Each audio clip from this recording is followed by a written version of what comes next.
The truth was erased, and now the past rises again to exact a terrible price. Rain falls relentlessly upon the Gothic towers of the Citadel, a grim backdrop that seems to foretell the tragedy about to unfold. In the silence of a luxurious chamber, destiny manifests in the cries of a baby who has just arrived in this cruel world. But the man before him exudes no love, only a glacial contempt that would cut through the toughest steel.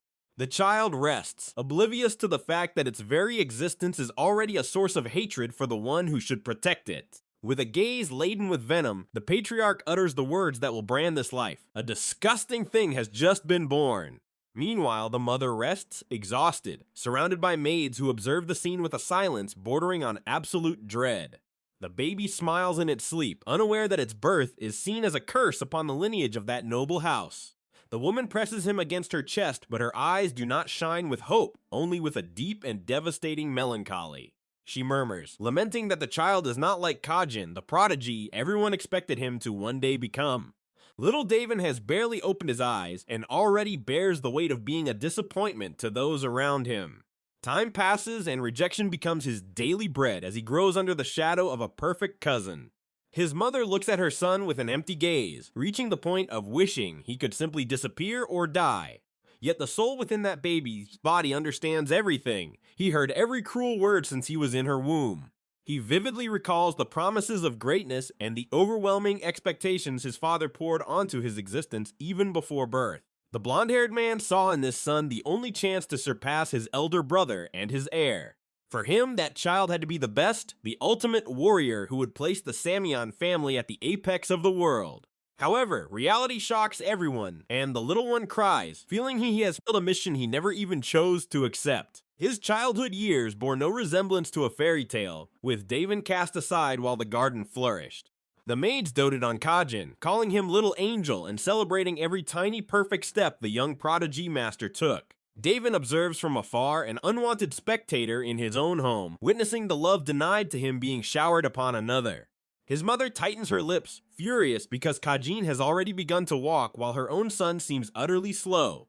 The comparison is a knife that slices at the boy's soul every day, transforming his life into an inferno of demands. When he finally manages to take his first faltering steps, there are no applause or smiles, only gazes of disdain and absolute impatience. His mother drowns herself in alcohol, bitterly lamenting that her son lacks the talent or strength of his blessed cousin. Slowly, Daven tries to wield a wooden sword, but the news he receives is a monstrous punch to the gut. While he can barely hold the hilt, Kajin is already mastering mana and training advanced techniques that Daven doesn't even comprehend. The chasm between them only widens, transforming his cousin into an object of adoration for all and of envy for him. Winter arrives, and with it a drastic change. A carriage traverses the snow, carrying Daven to an even darker fate. At 7 years old, he is sent to be a mere servant to the one he should call an equal. His father sells him for gold coins, masking the humiliation as if he were sending a friend to assist his cousin. But the reality is that Daven has become a slave, someone whose sole purpose is to serve as Kajin's punching bag. Tied to a tree in the midst of the snowstorm, he feels the whip bite into his skin repeatedly, without any mercy. Kajin laughs like a complete scoundrel, delighting in the suffering of one he considers human trash, a talentless failure. Each blow tears not only at his flesh, but at Daven's pride, as he is forced to swallow his tears before everyone. He looks up with bloodshot eyes, feeling hatred bubble in his veins as the cold tries to paralyze his heart. The family soldiers watch the torture and laugh, finding it amusing to see a noble reduced to a cornered animal. The snow becomes stained with red, a silent witness to the cruelty of a lineage that values strength above any shred of humanity. The icy mountains surround the castle like the walls of a natural prison where Daven's hope is buried day after day.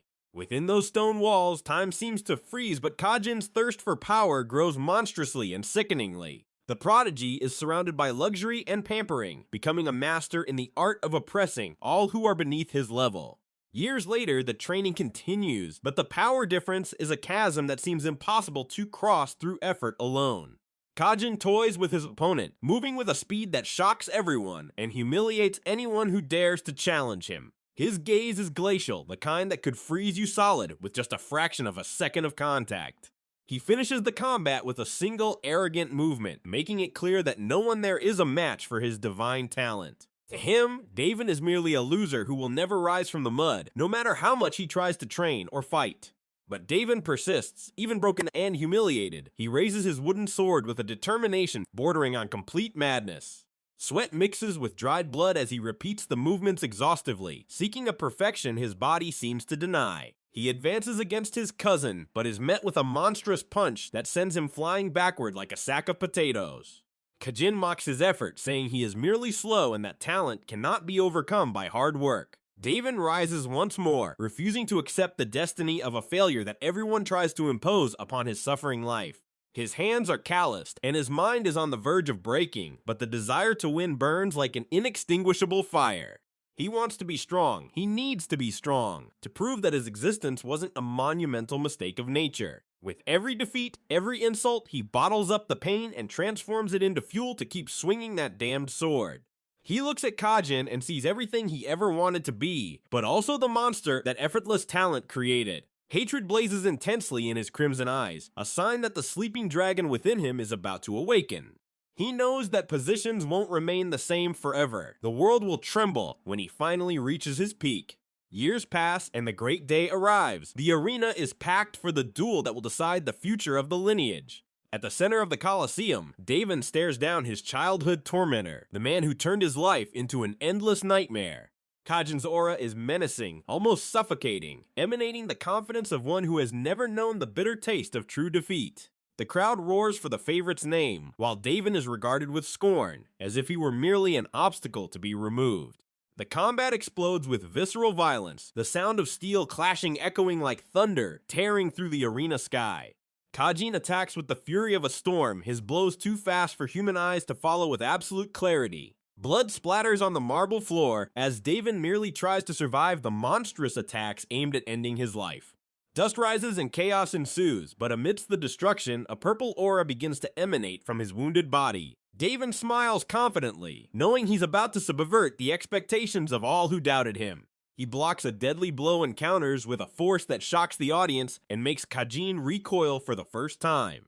Energy surges from his blade, a manifestation of years of pain and secret training that now finally comes to light. The ground trembles beneath his feet as he charges forward, ignoring wounds that would make any other man collapse in pure agony. Kajin is terrified, his eyes betraying that he's about to wet his pants seeing the failure become a god. The final blow is delivered with surgical precision, cutting through the prodigy's perfect defense and casting him to the ground in humiliation. Silence falls over the arena like a heavy shroud, no one able to believe what just unfolded before their eyes. The Grand Sword Master Kajin was defeated by the one everyone called human trash and an armless loser. Daven breathes with difficulty, feeling the weight of the victory that took 29 years to finally be honorably achieved. He looks at his fallen cousin and says that if he were in his place, he wouldn't have wasted his life on vices. He would have lived a life of meaning, protecting the weak instead of trampling on them to feed his own inflated ego. But as he turns to leave the arena as the rightful victor, the unthinkable happens in the blink of an eye. A sharp, searing pain pierces his chest. Kajin the coward stabbed him in the back with a treacherous poison blade. The crowd screams in horror as Daven collapses to his knees, feeling life drain away through the gaping hole in his chest. Blood stains the ground, smearing his glory with the filth of the lowest betrayal a warrior could suffer. He looks back and sees Kajin's twisted face, trembling with rage for having been humiliated before everyone. The injustice doesn't stop there. The Samyeon family decides that the truth cannot be revealed to the outside world, to protect the name of their genius. They accuse Daven of having made a pact with the devil himself to win. He is dragged to the deepest dungeons, where light never reaches, and the stench of death permeates the damp walls. Bound to a chair, he confronts his torturer, a masked executioner who recites lies about sacrificing innocent children. They claim he sacrificed 300 lives to obtain that dark power, turning the hero into a monster in the eyes of the people. Daven laughs darkly, realizing that his own family chose him to be the sacrifice that would save their honor. The executioner tightens the chains, promising that he will rot in prison and suffer for all eternity in absolute silence. He is thrown into a freezing cell where the only is that of his own teeth chattering as the cold consumes his remains. The sight of Kajin visiting his cell to mock his disgrace is the final drop of poison in his broken heart. His cousin is now hailed as the Sword Emperor, an acclaimed hero who ascended to the top using Davin's corpse. He ironically thanks the loser, saying that everything he has now is thanks to his cousin's involuntary sacrifice. Davin closes his eyes, feeling his end is near, and wishes from the bottom of his soul that things had been different. He remembers his mother and how he just wanted a hug, a sign that his life held some real value. The cold becomes unbearable, and his consciousness begins to fade into the eternal darkness of the abyss eagerly awaiting him. If he had been born into the direct lineage, if he had 2 arms, if he had been given a fair chance, would everything have been different? His heart stops beating, and Davin's last breath mingles with the cold dungeon air, marking the end of a legend. But at the very moment everything should have ended, a blinding light tears through the absolute darkness of his nearly dead mind. He feels an electric shock course through every fiber of his being, a pain that signals a new awakening impossible to comprehend. Suddenly, he opens his eyes and sees not the stone walls of his prison but a luxurious ceiling decorated with gold. His hands tremble as he touches his own body. He feels no whip scars or the sword's hole in his chest.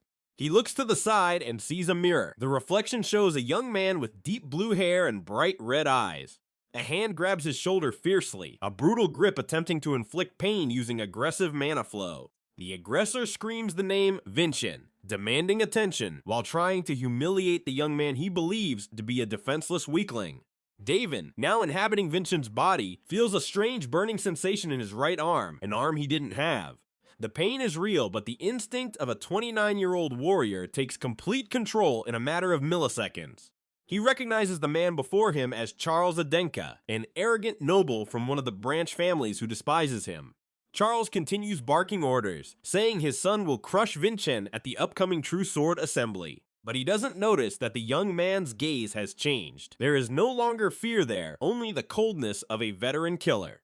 Vinchen moves his hand with terrifying calm, instinctively channeling his mana to repel the aggressor's clumsy attack. With a simple physical separation movement, he shoves Charles back, making the man stumble and lose his balance completely. The shock on Charles's face is priceless. He never imagined the defective boy would be capable of such a defensive feat. Vinchen apologizes with a sarcastic tone, saying his hand merely slipped as he watches the man sprawled on the floor. The noble rises furious, calling him an impudent brat and swearing revenge for that unprecedented affront in the house's history. He slams the door shut, leaving Vinchen alone with his thoughts and a whirlwind of new memories beginning to flow. The protagonist sits in the armchair and sighs, trying to process the fact that he has truly reincarnated into another glorious life. He discovers that Vinchen was the 7th son of the Adenka family, a young man treated as an outcast and a complete good-for-nothing. His mother died in childbirth, and his father never gave a damn about him, leaving him at the mercy of his siblings' abuse. He finds a diary full of self-deprecation and a death wish, revealing how much the former Vinchen suffered in that cold mansion. But for Davin, that place is paradise compared to the hellish dungeon where he spent his last moments of life. The air is fresh, the bed is soft, and most importantly, he now possesses 2 functional and healthy arms. He stands and looks out the window, seeing the horizon of a world he now has the chance to conquer again.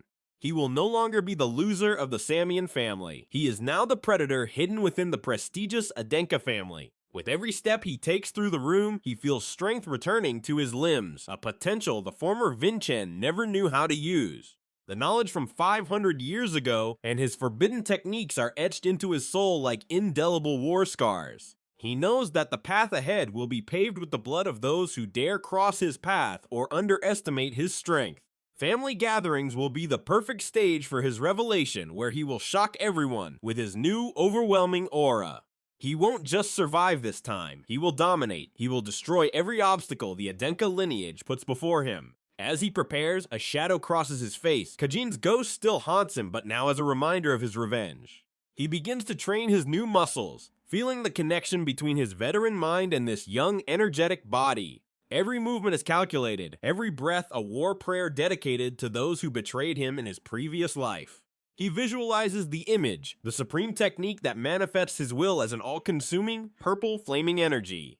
The air around him begins to vibrate, signaling that power is awakening within him with an intensity almost suffocating to mortals. The icy gaze he now possesses is the kind that could freeze you completely with just a brief glance. He smiles with confidence because he knows he is about to subvert the expectations of everyone who thinks he is trash. Vinchen's journey has only just begun, but the trail of destruction he will leave behind will be legendary and eternal in the annals. He walks to his bedroom door, ready to face the world that once rejected him with such cruelty and hatred. Every servant he encounters lowers their head, feeling a pressure that was never present in that weak and frail boy of old. He enters the mansion's library, seeking information about this era's power system to compare it with his ancient wisdom. He discovers that martial arts have regressed, becoming diluted and weak compared to the pure techniques he masters with expertise. This only gives him more of an advantage. He is a lion among hungry hyenas, an emperor among servants who have forgotten what it means to be strong. He plans his ascent with the coldness of a strategist who has seen 1,000 battles and survived them all with honor. No one in the Adenka mansion is safe, especially those who enjoyed trampling the former owner of this wounded and sorrowful body. Vinchen looks at his own hands and clenches his fists with a strength that makes his tendons bulge beneath his pale skin. Fate has given him a second chance, and he won't waste it by being a good boy or following the rules of corrupt nobles. He will be the nightmare that haunts his siblings' dreams, and the pride his father never deserved to have at home. The memory of his mother dying alone still hurts, but now he has the power to ensure no one else suffers for his weakness. He heads out to the training ground under the scornful gaze of the other disciples who expect to see him fail miserably, as always. But when he wields the royal sword, silence falls as the atmosphere around him shifts to something deadly and grim.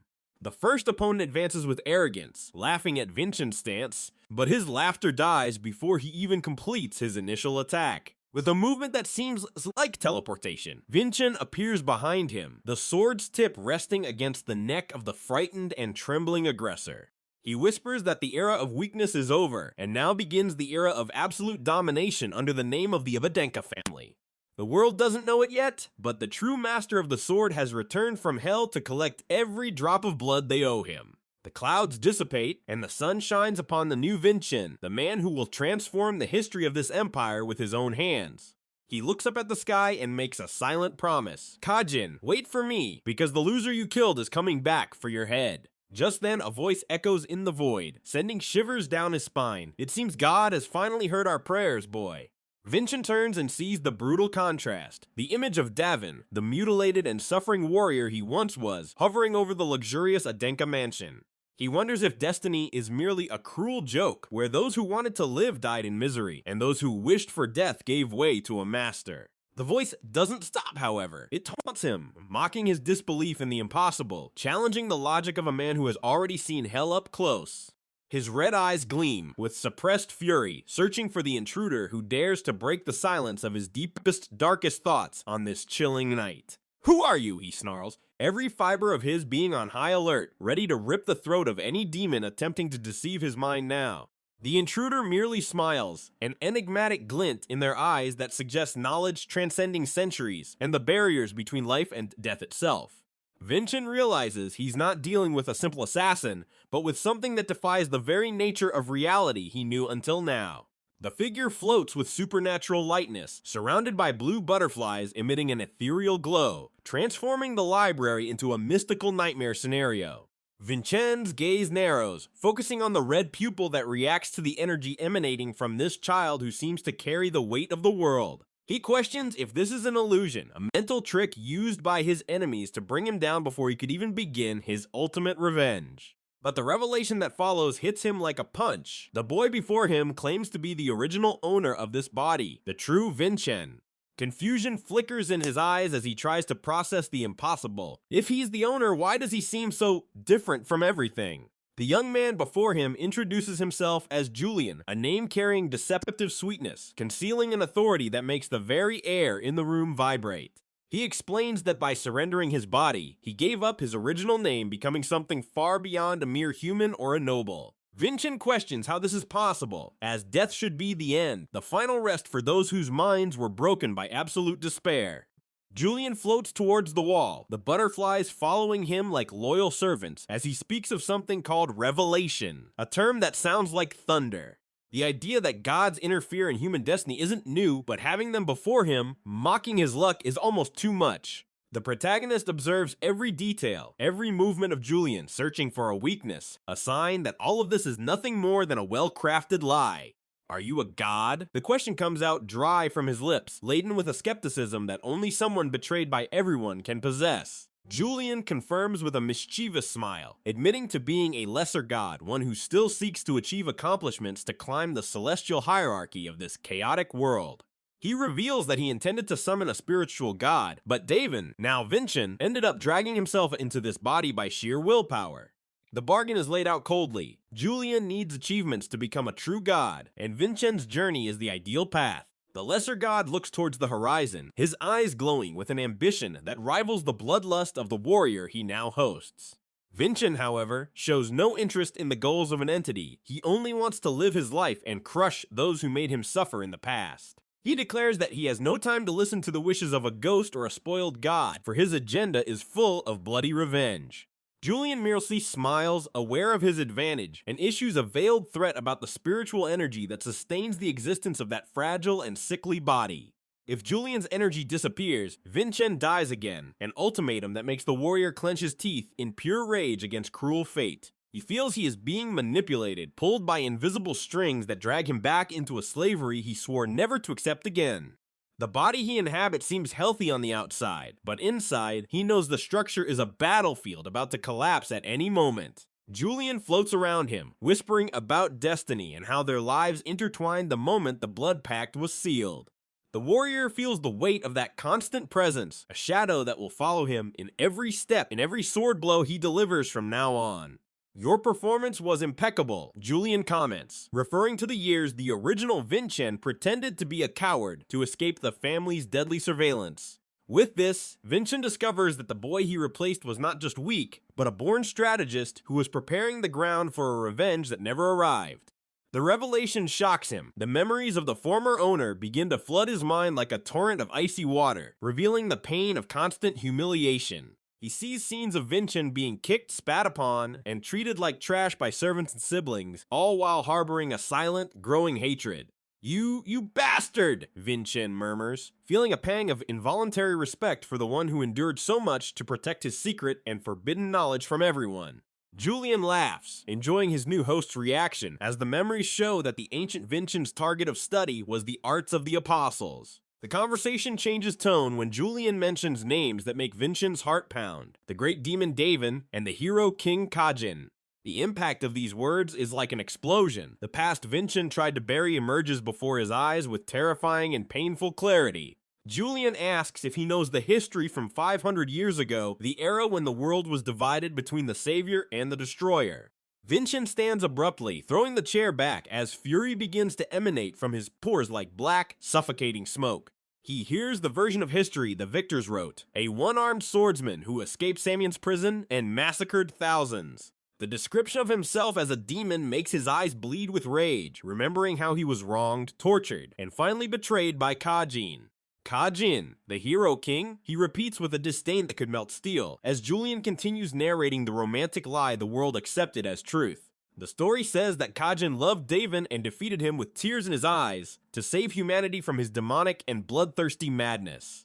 Vinchen stares at the pile of historical lies with disgust, unable to contain his hatred in the face of such a blatant and cowardly fabrication of his heroic journey. He wonders what kind of world this is, where the traitor is exalted as a god and the victim is erased from history or demonized. Julian observes him with curiosity, noting that Vinchen's reaction is far too personal for someone who should merely be an observer of ancient history. You were from 500 years ago, weren't you? Julian asks with a smile that reveals he knew the answer all along. Vinchen admits it, his chest heaving with heavy breaths, as he realizes that the world he has returned to is a lie. He realizes that history is merely a collection of tales left by the victors to justify their crimes and secure their eternal power over all. Julian scoffs at his mental age, calling him an old geezer and remarking that kids these days grow up much faster than before. The warrior lets out a long sigh, trying to calm his nerves, as he orders the god to continue recounting what happened after his unjust death. He discovers that Kajin allied with a certain Emperor of the Sun Sword to defeat him, a name he never heard in his past life. Arslan, Vinchen asks, and the answer leaves him stunned. Arslan is the ancestor of the Adenka family, the very family into which he reincarnated by sheer destiny. The image of a fair-haired, bright-eyed boy flashes in his mind, his most loyal disciple, one who had always admired him deeply. He remembers Arslan saying he wanted to be like him, that authority would never triumph over truth, and that he would clear Davin's name. Vinchen smiles bitterly, realizing that Arslan fulfilled his promise in a way he never imagined, by founding an empire to confront Khajiin's lie. Arslan visited Davin in prison, promising to restore his honor, and after that never returned, leaving his master to die alone in the cold, cruel darkness. But now, the final piece of the puzzle clicks into place. The Adenka family's mission has always been to surpass the Samian family and finally reveal the truth. Fate brought him back to the lineage of his most loyal disciple, in a body that possesses a characteristic he had envied his entire life. Julian reveals the final secret. Vinchen possesses the celestial exoskeleton, the same divine physical structure that allowed Khajiin to become the world's #1 hero. The irony is almost poetic. He now wields the gift of his worst enemy, the very power denied to him in his first life by cruel misfortune. Vinchen walks to the shelf and grasps a real sword, feeling the familiar weight of steel in his left hand, an echo of his past glory. He swears he will inherit Arslan's mission, rise above the family that betrayed him, and crush every single one of Khajiin's existing descendants. He steps out into the corridor, Julian following him like a persistent, annoying shadow, as the sun begins to rise over the horizon of the Adenka mansion. The minor god continues to taunt him, calling him old, while Vinchen tries to focus on the next stage of his meteoric and relentless ascent to the absolute peak. He asks about the call, the divine objective Julian mentioned, realizing he will need this power if he wants to survive long enough for his revenge. However, the reflective mood is interrupted by a sharp shout, the voice of someone who clearly has no respect for the young master's personal space. Vinchen watches the knights training in the courtyard below, noting how their techniques have become weak and imprecise with centuries of peace.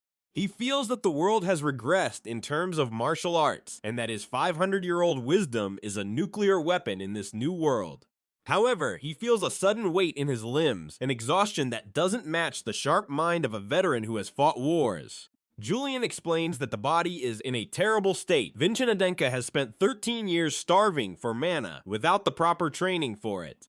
If he doesn't start meditating and circulating energy right now, he won't even reach adulthood, dying before his revenge can truly begin. Vinchen sits in a lotus position, focusing his will on mana circulation, seeking the flow he perfectly mastered at his martial peak. Suddenly, he notices something strange in this body's energy flow, something that makes his eyes widen in a mixture of shock and excitement. He realizes that this era's power system has changed drastically. Julian begins to explain the concept of imagery, the imaginary storage of stellar mana. In the past, mana was stored in the heart or bones, but now they use spiritual stars to measure the strength of an elite martial artist. Vinchen is astonished to learn that no one stores energy in their physical body anymore, as the risk of heart explosion was too high for the weak. Julian shows how modern practitioners create at least one imagery star to avoid the risks, calling this the 1-star level for adults. The warrior gazes at the stars in the sky through the window, sensing that ancient and new wisdom are about to collide within his system. He unsheathes the sword again, and the blue glow of mana begins to envelop the blade with an intensity that makes the very air in the room vibrate. I'll do it my way, he decides, ignoring Julian's warnings about the danger of using old methods in such a neglected body. He begins to draw mana directly into his heart, risking everything in an audacious bid to awaken his latent potential before time runs out. Julian panics, screaming for him to stop, but Vinchen merely smiles with the manic confidence of one who has walked through death's doors before. The energy circulates wildly, but he controls it with a surgeon's precision, forcing every drop of power into his bones. He knows the celestial exoskeleton can withstand pressure that would kill any ordinary human, and he will push that advantage to its limit. As he plunges deeper into his meditation, he remembers the 10 years he spent in prison, rotting in the dark while the world completely forgot him. That pain was the fuel for his unbreakable will, and now he will use every ounce of that will to forge a new destiny for himself. 10 years is long enough, he whispers, feeling the mana finally stabilize in his chest with a warmth he hadn't felt in a long time. Suddenly, his bedroom door is hit by a resounding punch, shattering his concentration and dragging him back to the mansion's mundane reality. "What are you doing in there, young master?" an arrogant voice shouts, laden with a disrespect no servant would dare use toward a noble. It's Wilson, the servant Julian mentioned earlier, the man whom, in the original timeline, Vinchen would have killed in 3 years out of sheer hatred. But the Daven of now has no patience to wait 3 years to clear the trash that defiles his presence with such audacity and insolence. Wilson enters uninvited, looking at the mess of books and clothes with a disgust he doesn't even try to hide from his legitimate lord. Vinchen slowly rises, the aura around him shifting from faint to deadly in a matter of seconds, making Wilson falter for a chilling instant. The servant asks if he's finally lost his mind or if he's practicing dark magic, threatening to report his behavior to the patriarch and the family's grand chancellor. Vinchen merely watches him with an icy gaze, the kind of look that freezes a man's spine before he even realizes the danger. He notes that Wilson speaks formally, but the words that escape his mouth are the epitome of insolence against a member of the nobility. It's amusing to see you insisting on what your master has already denied. Vinchen comments with a calmness 1,000 times more terrifying than any shout. He orders Wilson to bring clean clothes and clean the room immediately, his voice carrying a command that makes the servant involuntarily tremble before him. Wilson tries to protest, saying he hates doing things he doesn't want to, but the sentence dies in his throat when he meets Vinchen's eyes. He realizes that the weak Vinchen is dead, and in his place is something far older, darker, and infinitely more powerful and determined than before. Do you think you are here to be served or to serve? Vinchen's question echoes in the room like a final verdict on his life. Wilson recoils, cold sweat trickling down his face as he tries to understand how that pathetic boy transformed into a monster of pure presence. The warrior strides towards him, each step sounding like a war drum, cornering the man against the wall with an almost predatory ease. He grips Wilson's wrist with a force that makes the man's bones creak, a physical reminder that the hierarchy has shifted forever. Bring the clothes, Vinchen repeats, his face inches from Wilson's, allowing the servant to smell the fear he himself is emanating. Wilson agrees frantically, his arrogance instantly vanishing, replaced by a primitive terror that makes him trip over his own feet as he flees the room. Julian reappears, laughing at the scene and commenting that Vinchen truly knows how to make an unforgettable and traumatic first impression on his new subordinates and servants. Vinchen ignores the joke and returns to focusing on his sword, knowing this is just the first of many he'll have to put in their place. He feels his mana is more stable now, the celestial exoskeleton acting as an infinite battery he plans to charge with enemy blood. He looks at his hands, feeling the power flow, and realizes that the true journey to the top of the Adenka family has now absolutely begun. Julian floats beside him, curious to see how a warrior from 500 years ago will adapt to the new and diluted martial arts of this empire. They don't stand a chance, Vinchen murmurs, a predatory smile emerging on his face as he plots his next move to overturn the centuries-old established order. He knows the patriarch is watching from afar, that every one of his movements is being analyzed by eyes seeking weakness or a sign of betrayal. But what they will find will not be a defective son, but the nightmare that 500 years of history could not erase from humanity's collective memory. He returns to training, his movements now imbued with a lethality that makes the dust in the room dance as steel furiously slices through the air. Every strike is a silent prayer for the soul of his disciple Arslan, a promise that the honor of the Adenka family will be washed in blood. Julian asks if he plans to face the patriarch himself soon, and Vinchen merely laughs, knowing that everything has its time and vengeance will come. He feels that the minor god's energy is necessary for his immediate survival, but he doesn't plan to be anyone's puppet. The warrior sheathes his sword with a dry snap, the sound echoing through the library like a final punctuation mark on his life of passivity and suffering. He prepares for the banquet that night, where he knows he will be tested by his brothers and sisters who hate him with all their might. But he does not go with fear. He goes with the fury of a lion unleashed from its cage, seeking the enemy's throat. Wilson returns with the clothes, but this time he doesn't enter without knocking. He waits patiently, trembling like a leaf in the wind under the fixed gaze. Vinchen dresses with an elegance he never possessed in his previous life, the noble attire serving as an armor of social status. He looks in the mirror and sees Vinchen's face, but the eyes are Davin's, cold, calculating, and ready to watch the world burn. Let's see how long they last before they beg for mercy, he tells Julian, who merely watches with growing and morbid interest. Night falls over the Adenka mansion, and with it comes the silence that precedes the storm Vinchen is about to unleash upon the entire lineage. He walks through the luxurious corridors, ignoring the scornful glances of the servants who haven't yet heard about what happened in his solitary room. He knows the news will spread quickly. That fear is the most effective tool to govern those who only respect strength and authority. Vinchen arrives at the Grand Hall, where the warmth of the fireplaces contrasts with the ice he carries in his heart and in his hungry blade.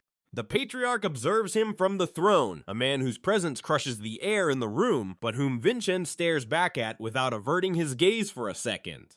The challenge is set. The child everyone considered a mistake is now the greatest threat to the millennia-old stability of that corrupt family, blinded by glory. Julian floats invisibly beside him, reveling in the palpable tension that threatens to tear the fabric of reality in that luxurious and cold banquet hall. "You've changed," the patriarch comments, his voice sounding like the roar of distant thunder announcing the arrival of an inevitable natural catastrophe.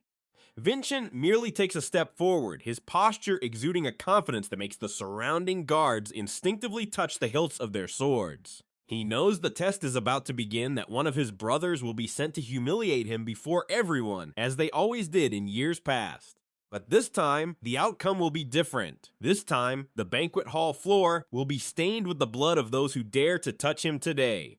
One of his brothers steps forward, a sneer on his face, ready to mock the useless son who has finally emerged from his dark and sickly room.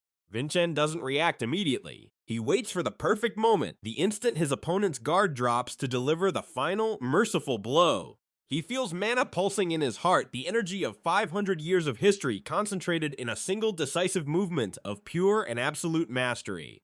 When the attack comes, swift and arrogant, Vinchen merely shifts millimeters to the side, the opponent's blade cutting only empty, harmless air. The silence that follows is absolute. No one expected the weak young man to possess such sharp reflexes and such disturbing calmness in the face of a threat. With a move no one could follow with their eyes, Vinchen strikes his brother's solar plexus, sending him flying backward like a heavy sack. The impact shatters the silence, followed by the sound of breaking bones and the scream of pain from someone who never imagined the trash could fight back.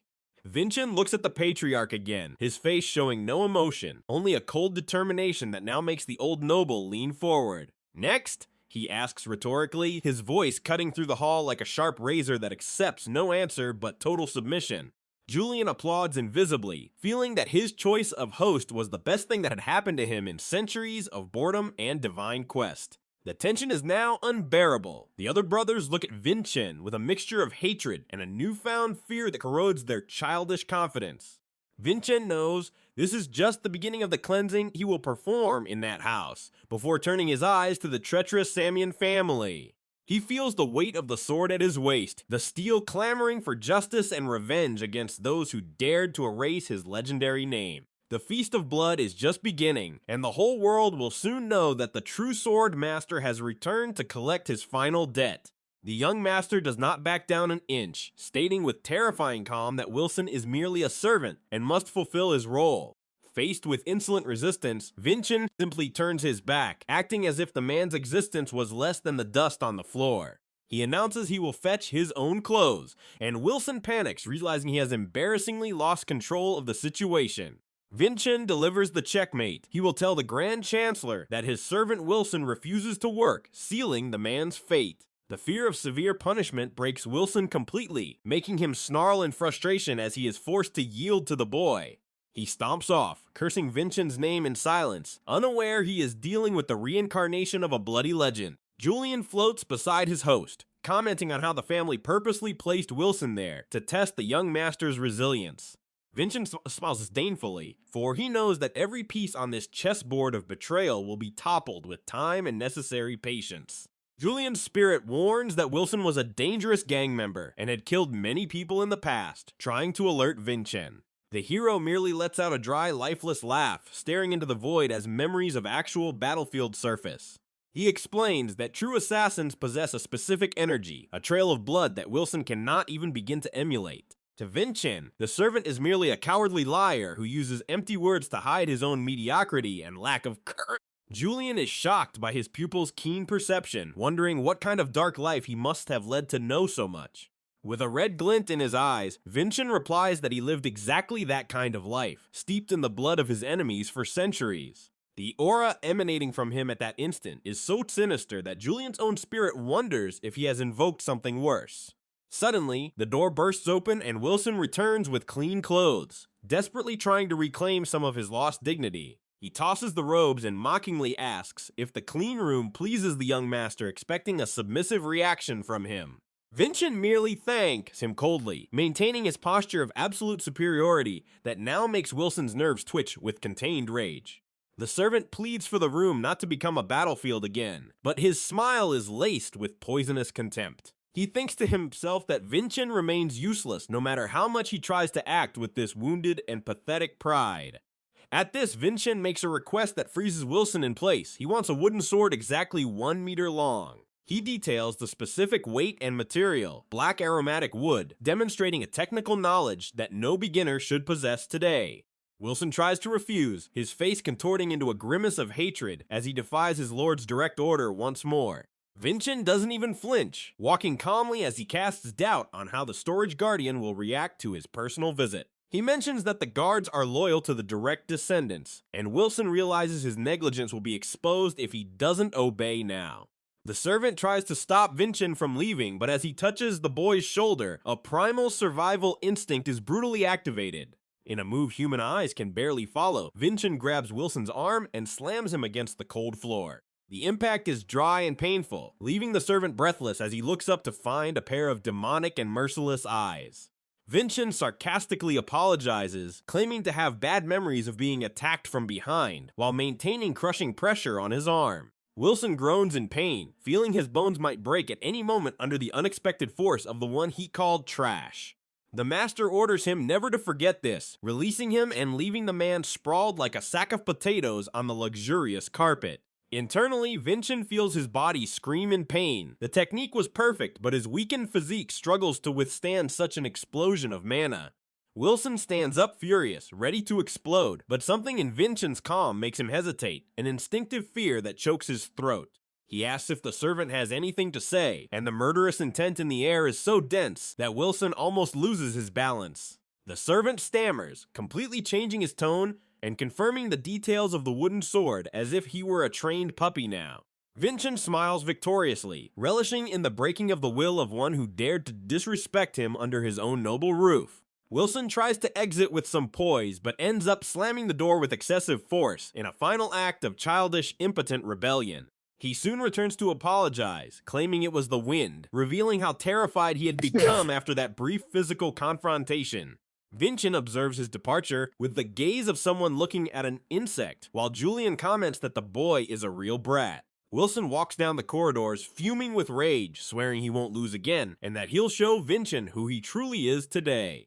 He finally brings the sword, handing it over with a mocking smile, trying to provoke the master with the difficulty of the task he performed. However, Vinchen begins to tell a story about a man who lost his right arm and met a terrible, lonely end. Wilson is left baffled by the analogy, completely unaware that Vinchen is speaking of his own past life as the legendary warrior, Davin. The hero thanks him for the sword, and Wilson withdraws, feeling utterly humiliated for having been so easily manipulated by the boy's strange discourse. Alone, Vinchen wields the wooden sword and feels its familiar weight, even if his current body is a fragile parody of what he once was. He begins his training, each strike against the practice dummy a fierce battle against extreme fatigue and overwhelming physical weakness. Sweat pours and his breath catches, but Davin's mind commands every muscle with a precision that borders on absolute perfection. He feels alive again, the thrill of battle surging through his veins, confirming that he was born to be the greatest martial artist. Suddenly, a powerful strike slices through the air from another direction, shattering the courtyard's silence with arrogant, unnecessary violence. Revan emerges onto the balcony, a smirk of superiority gracing his face as he gazes at Vinchen with profound and cruel disdain. He calls Vinchen useless, boasting of his own strength as he descends to confront the cousin everyone considers a family disgrace. Vinchen holds his gaze, recognizing Revan as a collateral descendant who considers himself far too important within the Adenka family hierarchy. Julian then appears to explain that Revan is the son of the man Vinchen met earlier, a prodigy of only 13 years. He is considered the rising star among the collaterals, the most skilled of his age, and has come seeking a direct confrontation right now. Revan, without preamble, challenges Vinchen to the Assembly of True Swords, a competition where only the family's finest warriors can participate and fight. The winner of this contest earns the right to face a direct descendant of the same age, and Revan wants to ensure his opponent is Vinchen. He knows Vinchen is considered the weakest among the main children, making him the perfect target for his personal glory and ascent. Revan, with a mocking smile, asks if his cousin will hide in fear of facing real blades instead of mere wooden toys. Vinchen responds with cutting elegance, asserting that a true martial artist would never fear wielding or facing a real sword. Revan explodes into laughter, saying his cousin is all talk, just like every direct descendant who lacks the strength to truly fight. Vinchen, however, retorts that provocations should possess class and dignity, qualities utterly absent in the vulgar and arrogant behavior of that young boy. He reprimands Revan for mocking a relative who is merely there to train, calling his attitude rude and unworthy of an Adenka. Vinchen reminds him that the legendary one-armed Daven was respected by all, even his greatest rival, due to his unwavering honor. Cutting another person's practice dummy is a disgrace for any warrior, and Vinchen makes Revan feel the crushing weight of that truth like a punch. The hero questions if it was Revan's father who taught him such deplorable manners, striking directly at the young opponent's pride. Revan, enraged by the insult against his father, his eyes glowing with wild mana, charges forward to attack. Julian watches the scene worriedly, warning that Revan possesses the Iron Man attribute and is far stronger than Vinchen in direct combat. Vinchen knows he would lose a direct clash of brute strength now, but his strategic mind is already clearly visualizing future victory. He notices that Revan is using mana despite knowing he can't control it yet, a grave breach of basic martial etiquette and a fatal oversight. The hero laments that the warrior spirit has regressed so much in 500 years, transforming into a mere display of brute power and pure arrogance. He decides he must teach Revan an unforgettable lesson, gripping his wooden sword with a determination that makes the air vibrate around them. Suddenly, Vinchen points his blade directly at Revan's face, a gesture of defiance that utterly shocks the young opponent. Revan hesitates, confused as to how someone without mana and incapable of performing imagination could act with such confidence and authority. He feels danger emanating from Vinchen, a strange sensation that he could be cut down at any moment if he made a single false move. Vinchen, with a mocking smile, states that it would be impossible to find pleasure in fighting someone who's startled by a mere wooden sword. Revan's fury reaches its peak, and he screams that he will kill Vinchen right there, completely losing his reason in the face of the verbal humiliation. He charges with everything he has, mana exploding around him like an uncontrolled blaze, ready to crush his useless cousin. Julian falls into despair, begging Vinchen to dodge, but the master remains unmoving, like a rock amidst a storm. But before the strike can connect, a figure emerges from the shadows and seizes Revan with an ease that borders on pure martial insult. It's Merlin, the vice commander of the White Sword Unit, who intervenes with an authority that even makes Revan's fury retreat. Julian sighs in relief, while Vinchen merely observes the newcomer with an analytical gaze, assessing the strength of the legendary red-haired knight. Merlin, with a firm voice, orders Revan to stop, reminding him that he must conserve his energy for the official competition if he wishes to prove his true worth. Revan tries to protest, but Merlin's icy gaze silences him instantly, making it clear there's no room for argument under his strict supervision. The commander warns that if Revan harms Vinchen now, the young master will have a legitimate excuse to avoid the duel in the assembly. Revan retreats, begrudgingly, casting one last hateful glare at Vinchen and calling him a coward before disappearing down the courtyard corridors. Julian criticizes Vinchen for provoking someone so dangerous, saying he would have died if the escort hadn't appeared to save him. Vinchen simply ignores the spirit, stating he merely gave a necessary lesson to a disrespectful child who needed to be taken down a peg. Julian begins to regret choosing Vinchen, calling him a grumpy old man as the hero turns his attention back to ancient books. The spirit reveals he planned to summon a powerful spirit king, but instead got stuck with a human who acts like a master from the past. Vinchen leafs through a book and finds a portrait of his own childhood, feeling a lump in his throat upon seeing the face of Arslan, his former self. Julian interrupts the nostalgic moment, forcing Vinchen to focus on studying the blessings and traits that govern the current power system. He explains that traits are artificial blessings created by humans, a concept Vinchen considers a heresy against the ancient gods. The hero is outraged by the idea that divine power can be replicated, foreseeing severe punishment for those who dare such a feat. Julian laughs, saying that no one has been punished yet, and that Revan possesses the Man of Steel trait, derived from dwarven techniques. These traits create technological power trees, increasing defense and destructive capability as the user evolves in their martial skills. Vinchen realizes that the fighting system has drastically changed, focusing on fixed attributes instead of the pure mastery of the soul and ancient techniques. He feels out of place, a warrior from a golden age lost in a world that values artificial shortcuts over genuine effort. To compete against these new monsters, he decides he needs to recall and master the most advanced techniques from his past life as Daven. In the courtyard, the servants mock Vinchen's training, laughing as he starts panting after just a few simple sword movements. They comment that he uses his left hand, which prevents him from using imagination, sealing his fate as the eternal failure of the family. Merlin appears silently behind them, hearing every laugh and insult directed at the young master Adenka with a look of deep disapproval. The servants nearly die of fright upon seeing the vice commander, bowing immediately as they desperately apologize for their inappropriate and shameful behavior. Merlin asks what is so funny about a family member training, his voice cutting the air like an icy blade. He admits to himself that in anyone's eyes, Vinchen seems the very definition of shame for the glorious Adenka name. A man swinging a sword without mana or a trait is destined for contempt, but something in the young master piques his professional curiosity. Julian floats around Vinchen, suggesting they train in a forest to avoid the poisonous glances and whispers of those around them. Vinchen retorts that he has neither the time nor the stamina to go that far, preferring to face the scorn head-on while strengthening his will. He recalls how the one-armed Daven transformed jeers into applause through impossible feats on the battlefield of his era. Merlin approaches and offers an advanced recovery potion, surprising Vinchen with an unexpected gesture of kindness amidst so much hatred. He formally introduces himself as Merlin, and the hero accepts the gift, engraving the man's name in his memory for the future. The commander confesses that, initially, he also felt contempt, but saw in Vinchen's eyes a desperate search for something much greater. He states that those who laugh at a true martial artist are the ones who deserve to be laughed at, validating the young master's solitary effort. Merlin bids farewell, wishing him good luck, as Vinchen watches him leave with newfound respect for that noble-souled knight.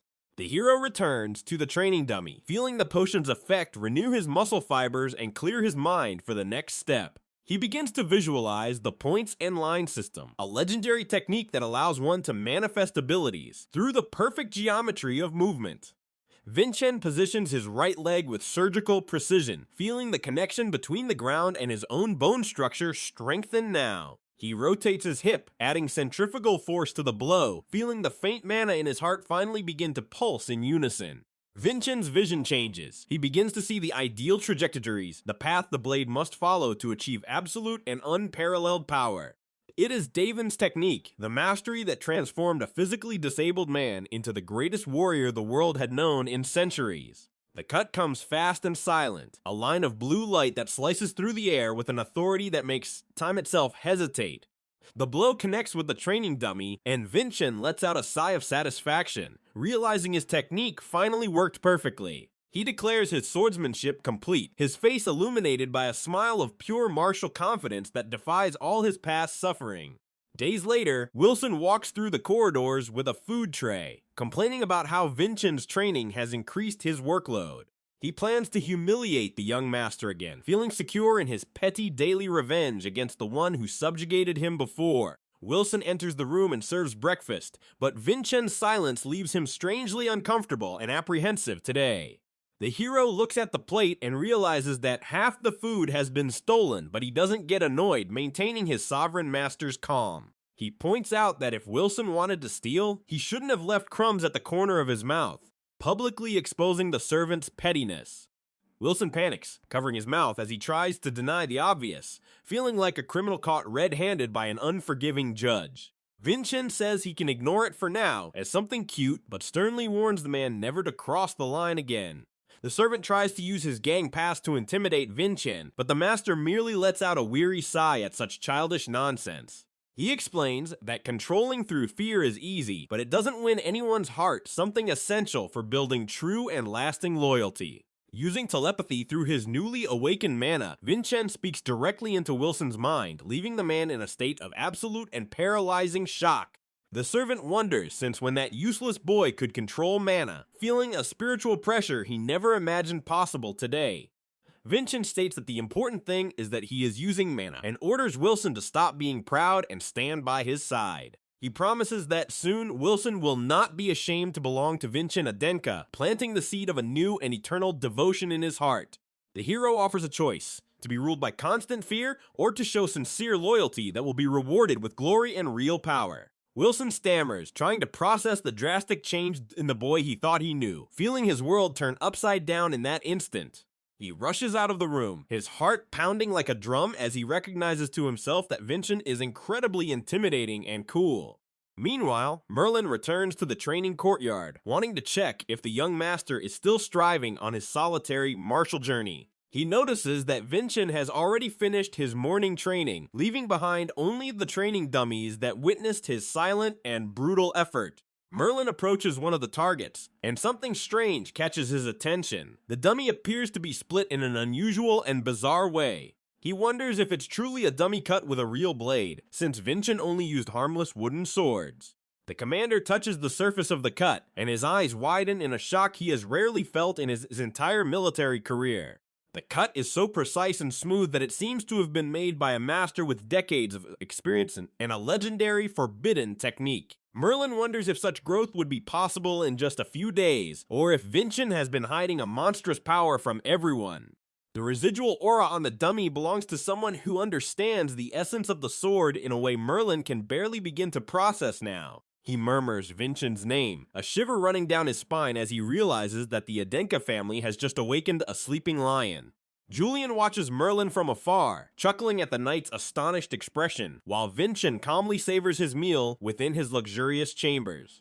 The hero knows this is just the first trace he leaves behind, the first proof that the world will soon tremble once more. He prepares for the next challenge, sensing that the assembly of true blades will be the perfect stage for his divine and bloody revelation. Raven and all the others who underestimated him will learn the cost of arrogance when they face the 500-year-old technique of a resurrected master. Vinchen finishes his meal, feeling his mana circulate more fluidly, each beat of his heart a step towards his revenge. The journey to clear his name and destroy the traitors, Samion, has officially begun, and nothing can stop Daven's unstoppable advance in Vinchen's body. The silence in the courtyard is the prelude to the coming storm, for true swordsmanship has finally returned to claim its blood debt. In the corner of the room, Wilson frantically folds clothes, his subservient posture a direct reflection of the terror Vinchen planted in his twisted mind. Julian notes the drastic change in the servant and comments on how polite the scoundrel suddenly became, but Vinchen merely smiles with contempt. He knows that fear is the only true loyalty. The hero then focuses his attention on a detail others would ignore: the texture of the fabric in his hands, something that reveals an uncomfortable truth about this house. He questions Wilson about the origin of those clothes, and the atmosphere in the room instantly chills as the servant begins to sweat profusely at the expected interrogation. Vinchen explains with surgical precision that it's Levidine cotton, a cheap material that ruins the soil and should never be used by the Adenka nobility. But it doesn't stop there. He points to the remains of his food, denouncing that the quality is too low for the family's billion-level budget. Julian's eyes widen as he realizes what his pupil is getting at. Someone is stealing a large amount of money from the family, an embezzlement scheme happening right under the patriarch's nose. Vinchen reflects that Wilson is too small for such a crime, concluding that the true culprit must be someone with a much higher position of influence in the family hierarchy. Meanwhile, in another part of the estate, the sound of steel cutting through the air echoes with brutal violence under the lights of a luxurious chandelier. Revan Adenka strikes the air with a massive training sword, his body sculpted by exhaustive training shining with sweat and absolute determination. Suddenly, Vinchen's aura emerges in his mind like a nightmare. Revan still feels the chill from that previous encounter in the courtyard, where he was verbally humiliated. Fury boils in his blood, and he grinds his teeth, cursing the name of the cousin who dared to challenge his technical superiority and prodigious birthright. Revan spins the heavy blade in a destructive arc, wanting to crush any trace of weakness that still resides in his heart before the silent threat Vinchen represents. He is exhausted, gasping for breath, but hatred keeps him on his feet. The young genius of the collateral lineage refuses to be eclipsed by someone everyone considered a failure. A knock on the door interrupts his furious outburst, and his father, Charles Adenka, enters the training hall with a look laden with ambition and severity. Charles observes his son with a calculating coldness, making it clear that Revan's effort is not just a personal desire, but a political necessity for their faction. He reminds the young man that the assembly of true blades is near, and that this is their golden opportunity to topple the prestige of the main lineage once and for all. For Charles, the only way to escape the poverty and humiliation of being a secondary family is by crushing Vinchen before all the powerful elders. He grabs Revan's shoulder with a suffocating grip, ordering him to win at all costs. His father's obsession is as a heavy burden that the young man accepts with apprehension. Revan lowers his head in obedience, but his eyes gleam with a sickly determination. He knows his father is becoming increasingly unstable and dangerous. In his mind, Vinchen's face is the only obstacle to his family's happiness, and he swears that the tournament courtyard will be his cousin's tomb. Meanwhile, Julian floats around Vinchen, delivering news that makes the hero smile with a confidence bordering on Daven's divine arrogance. The ghost hands him a detailed book containing information about each participant in the assembly, techniques, habits, weaknesses, and even the temperament of every opponent he will face. Vinchen flips through the pages with supernatural speed, absorbing centuries of strategy while Julian is genuinely impressed by the thirst for victory emanating from the young man. The mentor explains that victory in the assembly will guarantee a prize coveted by all, the legendary Miracle Stone, a crystal of purest mana. This artifact can instantly strengthen the body and expand mana circuits, making it the perfect fuel to accelerate the rebirth of Daven's power in that body. Vinchen closes the book with a thud, his gaze now that of a predator who has already envisioned the end of the hunt even before it officially begins. He declares that it would be an absolute disgrace for a master of caliber to lose with so many tools and knowledge at his disposal at that moment. Julian laughs, recalling that the original plan was to use the strength of a spiritual king, but Vinchen has something far more valuable and destructive planned for his debut. He stares directly into the void with his glowing red eyes, promising a victory that will make the world tremble and question everything they know about martial arts. The hero then extends his hand and rings the service bell, summoning Wilson to execute the next phase of his master plan of infiltration and power. The servant enters the room in a state of contained panic, bowing as low as he can while awaiting the orders of the master who now terrifies him. Vinchen hands him a series of documents and messages, instructing Wilson to deliver them directly to the highest authority of the Adenka Mansion's internal administration.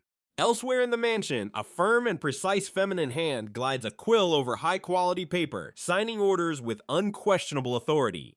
Wilson stops before the massive door of the Grand Chambermaid's office, his heart pounding so hard he fears it can be heard through the reinforced wood. He announces his presence with a trembling voice, asking for permission to enter the sanctuary of the woman who governs the entire clan's logistics with an iron fist. Raelsa lifts her gaze from behind her spectacles, a 7-star aura emanating from her body almost suffocatingly, making Wilson falter in his steps. Her purple eye focuses on the servant as if dissecting his soul, demanding he state his business without wasting a single second of her precious time. Wilson stammers, trying to explain that young Master Vinchen has an urgent message for the family head, but Raelsa merely lets out a sigh of profound contempt. She sneers, remarking that the boy doesn't even have the courage to face his own father, sending a lackey to do his dirty work while he hides in the shadows. However, when Wilson reveals the message's content, an invitation for the Patriarch to personally observe the assembly, Raelsa's quill abruptly halts mid-stroke. She gazes at the servant with a mix of shock and curiosity, for Patriarch Khan has never once wasted his time attending children's tournaments in his entire life. Wilson then drops the final bomb. Vinchen has promised to prove his worth as a legitimate member of the main lineage, defying years of neglect and logic. Raelsa rises, her presence growing to fill the room, as she demands to know what gave this servant the audacity to speak with such sudden conviction. Wilson, recalling Vinchen's words, declares that the impossible shall become possible, leaving the Grand Chamberlain in a thoughtful silence, charged with electricity. She realizes that Vinchen sent Wilson on purpose, not out of cowardice, but to demonstrate that he has already subjugated those who once scorned him within the household.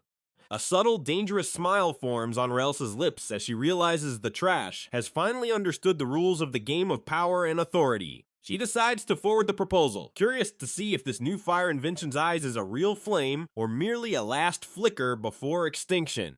Moments later, she walks through the silent corridors to the private dojo where Patriarch Khan meditates amidst a dense, bluish mana mist. The Adenka leader's back is a map of war scars, each telling the story of a man who built an empire upon piles of defeated enemies. He senses Raelsa's presence without opening his eyes, his deep, hoarse voice echoing through the marble walls like the distant thunder of an approaching storm. The Chamberlain bows deeply and relays Vinchen's invitation, maintaining her composure even before the overwhelming pressure emanating from the Patriarch at that moment. Khan snorts, suggesting that age is affecting Raelsa's judgment for heeding the fantasies of a son he has long discarded as a genetic failure. But when she mentions Vinchen's promise to prove his worth, the Patriarch turns slightly, his interest piqued by a word he values above all else. He questions whether Raelsa truly believes Vinchen possesses the ability to bear the main lineage's name after so many years of bitter disappointments. Raelsa closes her eyes and in a move that shocks even Khan himself, she kneels and makes a desperate gamble. She offers her own head as collateral. If Vinchen fails to prove his strength in the arena, she will pay with her life for having wasted the Patriarch's time, a testament to absolute loyalty to the young man's potential. Khan watches her for a long time, trying to understand why she would risk everything for a boy everyone despises, suspecting some hidden motive or weakness. He mentions the embezzlement of funds, suggesting she used the money for Vinchen's future, but Raelsa remains silent, accepting the accusation without averting her gaze. The Patriarch then rises, revealing his monstrous physique, and eyes that gleam with a purple mana that seems to come from another world, a 9-star power. He murmurs the name of Sarvana, Vinchen's mother, and something in his expression softens for a thousandth of a second as he remembers the exceptional woman she was. He decides that if Sarvana's son has the audacity to summon him without losing dignity, he will grant the concession of watching the bloody spectacle that approaches. Khan accepts the challenge, but makes it clear that there will be no mercy if Vinchen's performance is anything less than a divine revelation of power. The day of the Assembly of True Blades finally arrives, and the arena is packed with the martial elite and anxious members from all wings of the Adenka clan. The sun shines high, reflecting off the armors and swords of the competitors who dream of achieving glory and recognition from the Patriarch, who observes from above. Revan walks towards the center of the arena with renewed confidence, feeling the weight of his red armor and his father's expectation burning on his back. He observes the crowd and the fallen opponents, realizing that his journey so far was merely a prelude to the true massacre he intends to unleash today. Suddenly, he notices a presence in the royal box, and his heart nearly stops. Patriarch Khan is present, seated on the marble throne with his black fur cloak.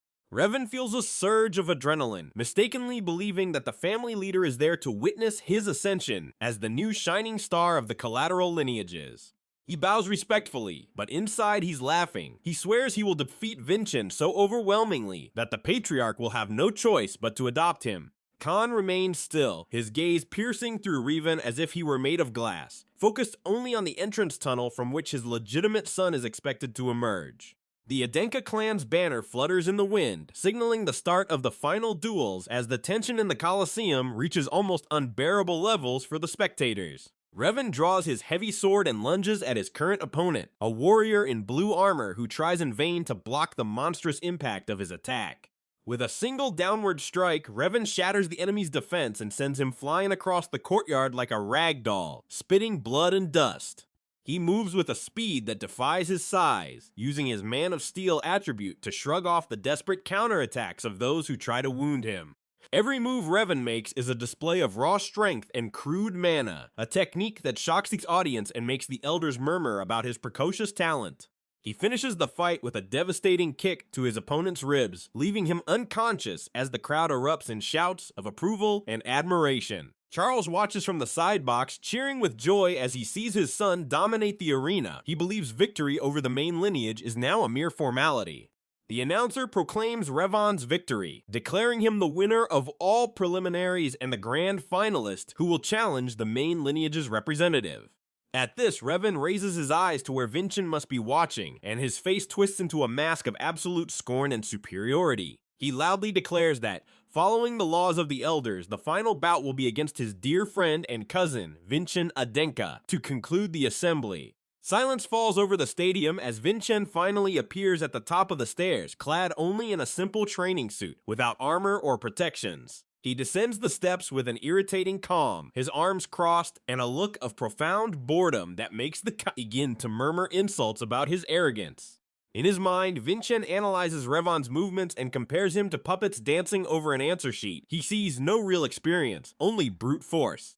He reaches the center of the courtyard and faces Revan, who is panting with malicious excitement, ready to unleash all his frustration on the cousin he considers an obstacle. Revan mocks Vinchen, asking if he has finally mustered the courage to die a dignified death before the patriarch and the entire family gathered today. But Vinchen's response is a devastating psychological blow. He extends his hand and calls Wilson, who brings an old worn wooden sword for the combat. The audience falls into a state of absolute shock. Challenging a 2-star genius with a toy weapon is considered a mortal insult to the family's traditions. The hero then raises the stakes, declaring that he will only use his left hand to fight against what he calls a distant relative, minimizing Revan's importance. And to seal the humiliation, he promises not to take a single step from where he stands until Revan completes his first 3 attacks against him. Revan explodes in fury, feeling his blood boil at such audacity. He screams that Vinchen will regret every word once his bones start to break. The crowd boos Vinchen, calling him crazy and arrogant, believing he is only making excuses in advance for his inevitable and shameful defeat. Charles stands up in the private box, yelling that the young master has completely lost his mind, but a stern look from Patriarch Khan silences him instantly. Khan observes his son with renewed attention, realizing that Vinchen's posture is not one of madness, but of someone who holds a power no one there can comprehend. The mediator Zeren from the White Sword unit hesitates before authorizing the start of the duel, feeling a strange pressure emanating from that blue-haired boy. He asks the Patriarch if he should allow such an absurdity, and to everyone's surprise, Khan orders the combat to begin exactly under Vinchen's conditions. Vinchen takes his stance, the wooden sword hanging loosely in his left hand, while his aura begins to pulsate softly with an ancient energy. Revan grinds his teeth and prepares to attack, his red mana exploding around his body like an out-of-control bonfire under the setting sun. He swears he will kill Vinchen right then and there, ignoring the tournament's non-lethality rule in the name of washing away his honor with the arrogant opponent's blood. Zeron raises the red flag, sweat pouring down his forehead as he realizes that what is about to happen could change the fate of the Adenka family forever. He gives the starting signal, and Revan shoots forward like a cannonball, the ground beneath his feet cracking with the brute force of his initial violent charge. He screams for Vinchen to die, while standing launching a powerful thrust with his heavy sword towards the hero's unprotected, motionless chest. Vinchen doesn't even blink. In his master's vision, Revan's attack is slow, full of openings, and devoid of any technical or spiritual depth. In the last millisecond, Vinchen moves only his left wrist, the wooden sword making a dry sound as it intercepts the steel blade with impossible precision. Revan feels a shock run through his arm as if he had hit an unyielding iron mountain instead of a harmless, light piece of wood. The audience falls silent in an instant. No one understands how a training sword could deflect a blow loaded with so much mana and physical force without shattering. The genius of the collateral lineage recoils, his eyes wide with horror as he realizes that Vinchen saw through his movement even before it was fully executed.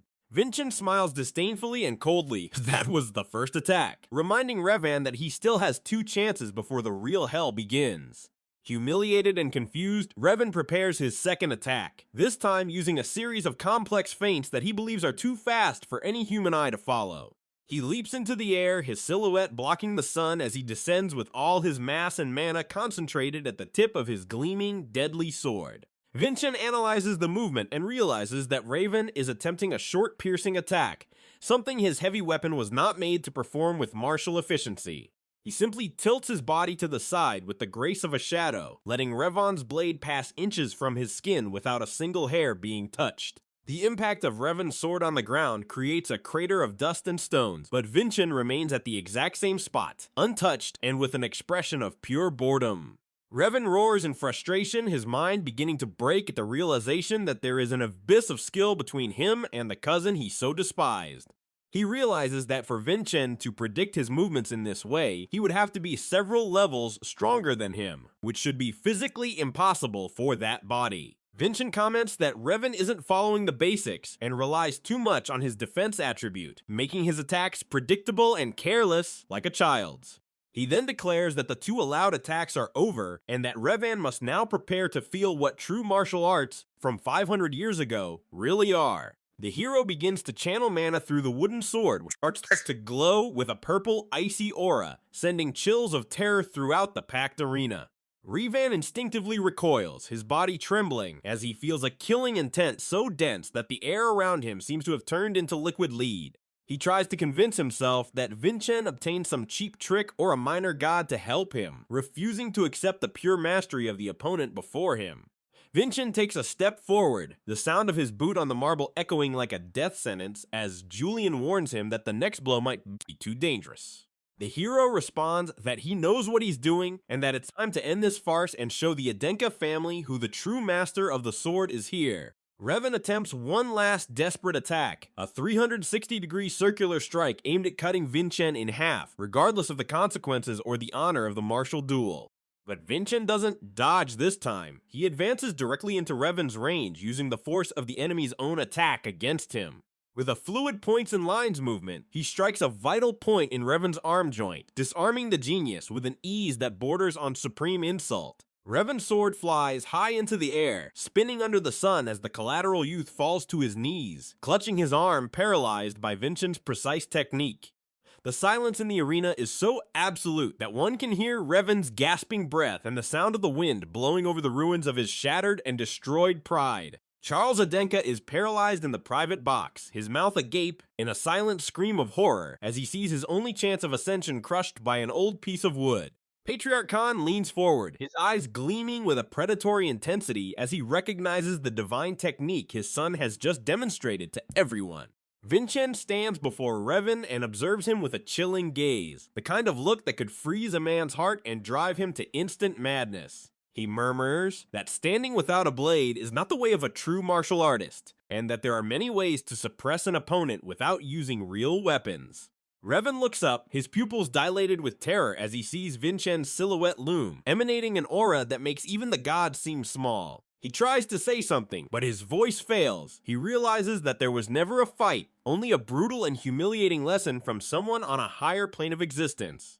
Vinchen then raises his wooden sword to the sky, preparing the final attack he promised Julian and his father that would prove his absolute and eternal worth. The hero looks directly at the mediator Zarin and orders him to do his best to prevent a tragedy from occurring in the next few seconds of pure martial chaos. Zeron enters a state of maximum alert, drawing his own weapon as he realizes that Vinchen is about to unleash something the arena was not built to withstand. The mana around Vinchen combusts, creating a whirlwind of purple energy that makes the ground tremble and the windows of the private boxes vibrate dangerously. Revan screams in despair, trying to crawl away, but he is trapped in the overwhelming gravity of Daven's murderous intent that fills the air. Vinchen slowly and deliberately brings down his wooden sword, but the pressure generated by the strike feels as though a mountain is now collapsing onto Revan's head.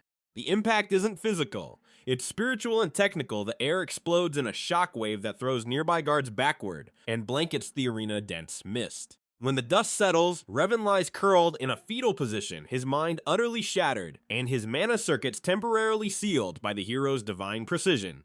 Vinchen remains standing, without a drop of sweat, his wooden sword still intact as he gazes at Patriarch Khan with a silent challenge in his red eyes. The audience is in a catatonic state of shock, unable to process how the family's trash just delivered the greatest display of swordsmanship in Adenka history. Julian floats beside him, laughing hysterically at everyone's expressions, commenting that now the world finally knows the sleeping lion has truly awakened.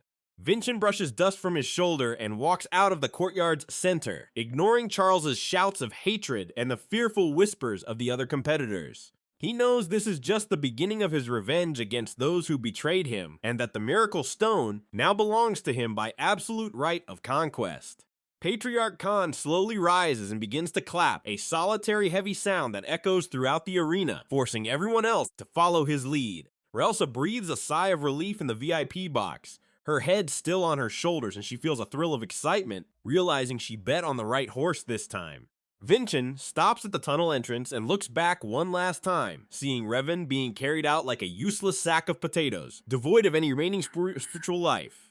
He smiles inwardly, feeling Davin's satisfaction at seeing the arrogance of modern geniuses reduced to ashes by the wisdom of a legendary and forbidden past. The hero steps into the corridor's shadows, already planning his next move to dismantle the web of corruption he uncovered through his mediocre clothes and meals. He knows he's attracted the attention of dangerous eyes, but that's exactly what he wanted. The higher they are, the greater their fall will be when he decides to strike. Vinchen clenches his fists, feeling mana circulate with a new and powerful fluidity, each beat of his heart a war drum announcing his total supremacy. The journey to become the sword god once more is just beginning, and the Adenka lineage has just discovered that the true master of death has returned to reclaim his throne. The hero takes a deep breath, feeling the weight of every gram of mana circulating through his channels, preparing his body for the final exertion to come. He knows he'll only have one chance to execute this move without his young body utterly collapsing under the technical pressure.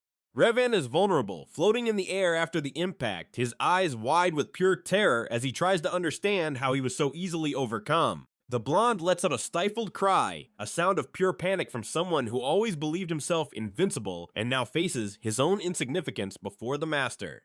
Vinchen smiles internally because now he can see everything, the flows, the weaknesses, and the exact line where reality must be cut. He visualizes the point Revan created and the point he himself forged, tracing the perfect trajectory of swordsmanship that no one else knows. The hero advances like a purple lightning bolt, silently commanding Julian to watch closely, for that is the essence of the swordsmanship he mastered eons ago. The glow of the points and lines technique ignites the courtyard, creating a succession of luminous explosions that momentarily blind all spectators in the stands. The energy condenses into a single beam of destruction, a straight line that ignores armor, mana defenses, or any attempt at physical resistance. The shock is absolute and silent for a millisecond before the sound of flesh-tearing echoes like thunder throughout the arena. Revan's blood splatters on the stone floor as Vinchen completes the movement with divine precision, stopping exactly where he planned. Charles Adenka rises from the VIP box, his face contorted in horror, unable to believe his prodigy son was reduced to nothing in the blink of an eye. Vinchen calmly explains that this technique cuts through space itself and distorts the flow of mana, making it impossible to defend against by ordinary means of this world. Revan's cry of agony finally escapes his throat, a visceral sound that chills the blood of anyone witnessing that brutal display of power. He clutches what remains of his arm, tears of pain and humiliation mixing with the arena dirt as he realizes his future has crumbled. In an icy tone, Vinchen asks the mediator if he needs to lop off his opponent's leg as well to finally be crowned the grand victor. Jiran swallows hard and, with a trembling hand, raises the red flag, loudly declaring the absolute and undeniable victory of Vinchen Adenka. Chaos immediately erupts. Servants and healers rush to the center of the courtyard, trying to staunch the hemorrhage threatening to claim young Revan's life. Charles leaps into the arena in despair, shouting orders for hemostasis potions, but Patriarch Khan watches everything from above with disturbing silence. Julian floats beside his pupil, warning that his body is at its extreme limit and he needs to rest before internal damage becomes permanent. The hero merely shakes his head, maintaining his upright posture and challenging gaze, knowing he still has promises to fulfill and enemies to put in their place. Khan's gaze falls upon his son with a mix of curiosity and cold respect, acknowledging that the chasm between their lineages has been proven with blood. The tension in the courtyard is almost solid, every guest holding their breath as the victor walks towards the center of the hall to claim what is his. The Patriarch then rises, his overwhelming presence silencing even Revan's cries of pain, and gestures for the award ceremony to begin immediately. Vinchen kneels before the throne, an image of calculated humility that hides the mind of a warrior who has lived longer than all of them combined. The clan leader declares that, as per tradition, he who overcomes adversity with pure strength shall be rewarded with the Adenka family's most valuable treasure. An ornate box is opened, revealing a multicolored glow that seems to pulse with a vital energy, making the very air in the room vibrate lightly. It is the Miracle Stone, an artifact capable of healing impossible wounds and elevating the mana level of its wielder to heights few can dream of. Khan holds the crystal before everyone's eyes, emphasizing that this prize now belongs exclusively to the hero who shocked the clan with his legendary swordsmanship. Vinchen extends his hands, feeling the warmth emanating from the stone, but before he can touch it, the hall doors are flung open with violent force.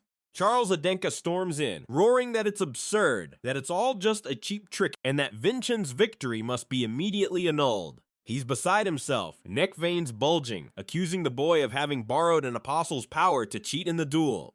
Julian laughs at the irony, remarking how pathetic it is to see a high-ranking man reduce himself to such a level of denial simply for not accepting defeat. A white-robed priest appears right behind Charles, with an expression of deep concern on his face, indicating that something very serious has happened backstage. The patriarch demands to know what's wrong, and the trembling priest reveals that Revan's injuries are of a nature they've never encountered before. In the medical chambers, sacred magic repeatedly fails to close the wound. Revan's arm simply refuses to reattach to his physical body. The blonde youth grinds his teeth in an agony that transcends the physical, feeling as though the very essence of his being was torn out by that sword strike. The priest explains that the wound seems to have been caused by something ordinary divine powers cannot manipulate or restore in any way. If they don't act fast, the damage will be permanent, and Revan will be mutilated for the rest of his life, losing his potential as one of the clan's pillars. Charles seizes the diagnosis to attack again, screaming that an injury even a third-grade priest cannot heal cannot possibly come from legitimate training. He demands Vinchen be punished for using forbidden arts, while the other guests begin whispering among themselves about the possibility of a dark pact. Vinchen merely observes the spectacle with silent disdain, awaiting the precise moment to turn the tables on those who once called him useless trash. Revan, in his bed of pain, can only murmur his cousin's name with a hatred burning in his eyes, but also with a profound fear. The priest insists that only the miracle stone could perhaps reverse the process of spiritual necrosis spreading through the boy's shoulder. Charles fixates his gaze on the stone in Khan's hand, his face lighting up with desperate greed to save the future of his own lineage. The patriarch looks at Vinchen, asking if he has anything to say in his defense against the grave accusations of cheating made by his own uncle. Julian urges Vinchen to respond with authority, reminding him that he is no longer the defenseless boy he once was, but a reborn master. Vinchen clears his throat and, with a calm that unnerves those present, reminds everyone that the assembly was held under the patriarch's direct supervision. To deny the outcome of the fight or legitimacy of his techniques is, in fact, a direct insult to the authority and judgment of Khan Adenka himself. Charles freezes, realizing he's fallen into a rhetorical trap as cold sweat begins to bead on his forehead under the leader's heavy gaze. The hero then surprises everyone by proposing a deal. He will hand over the Miracle Stone to save Revan, but the price will be high and personal. He walks up to Charles and says, with a demonic smile, that the Adenka clan follows the law of an eye for an eye when it comes to honor. If Revan lost an arm due to his own arrogance, someone must pay with the same coin for balance to be restored here. Charles asks, stammering with fear, what Vinchen wants in exchange for his most precious treasure, already expecting the worst from that boy. Vinchen points to Charles's right arm, stating that to heal his son, the father must prove his worth and offer his own limb as a sacrifice. The silence that follows is sepulchral, broken only by the sound of Charles's ragged breathing as he faces an impossible and cruel choice. Patriarch Khan observes the scene with almost amused interest, curious to see how far the twisted loyalty of that branch of the Adenka family extends. Charles looks at his dying son and then at Vinchen, realizing he is being publicly humiliated by the boy he always tried to crush. He draws his own dagger, his hands trembling violently as the steel gleams under the hall lights, reflecting his pale, fear-stricken face. Vinchen orders him to show the repentance worthy of a martial artist, forcing Charles to kneel on the cold floor before all the noble guests. The man raises the blade over his own arm, closing his eyes and gritting his teeth as he prepares for the blow that will change his life forever. Julian whispers that, though Charles's love is twisted and selfish, it is still real enough to drive him to such an extreme of pain. Vinchen keeps his gaze fixed, without a shred of apparent pity, acting as judge, jury, and executioner for the one who dared conspire against him. At the last second before the blade cuts the skin, Vinchen gives a signal, and the guard Zarin intervenes, seizing Charles's wrist with brute force. The hero states he has seen enough, and that the demonstration of willingness was sufficient to satisfy his need for justice that day. He hands the miracle stone to the priest, ordering them to save Revan immediately before time runs out, and the stone loses its efficacy. Charles collapses to the floor, panting, feeling the overwhelming relief of still having his body intact, but the humiliation of being spared by Vinchen hurts far more. The hero turns to Khan and declares the matter resolved, and the patriarch nods, impressed by his son's maturity and political cunning. Vinchen leaves the hall under everyone's shocked gazes, having secured not only the stone but also a life debt and the honor of one of his greatest rivals. Hours later, in his private quarters, the boy finally allows himself to relax, feeling the accumulated exhaustion of months of training and a deadly fight. Julian reappears, laughing and praising Vinchen's master move, stating that he now holds complete control over the clan's side branch. But the hero knows this is only the beginning. He feels that far more powerful eyes are now starting to watch his every move. Someone knocks softly at the door, and Vinchen grants entry, encountering the imposing and serene figure of Pontiff Dulan, Gaia's representative. Dulan enters with an enigmatic smile, saying he came personally to express his gratitude for how Vinchen handled Revan's situation today. He explains that seeing someone give up such a great treasure for a human life made him reflect on his own values as a religious leader. The Pontiff reveals that, as a sign of respect and recognition, he has brought something that rightfully belongs to a hero of Vinchen Adenka's caliber. He extends his hand, and to Julian and Vinchen's surprise, reveals a second miracle stone, even purer and more powerful than the first. Vinchen accepts the gift with gratitude, realizing that his act of calculated mercy yielded profits he hadn't even dared to imagine initially. Dulan also hands him a wooden card carved with sacred symbols, explaining that this object grants him the authority of a second-class pontiff. Julian almost falls to the floor in surprise upon hearing this, shouting that this card gives Vinchen free access to resources and treatments even kings don't possess. The hero discreetly pockets the card, knowing that this connection with the church will be vital for his future plans to purge the clan's corruption.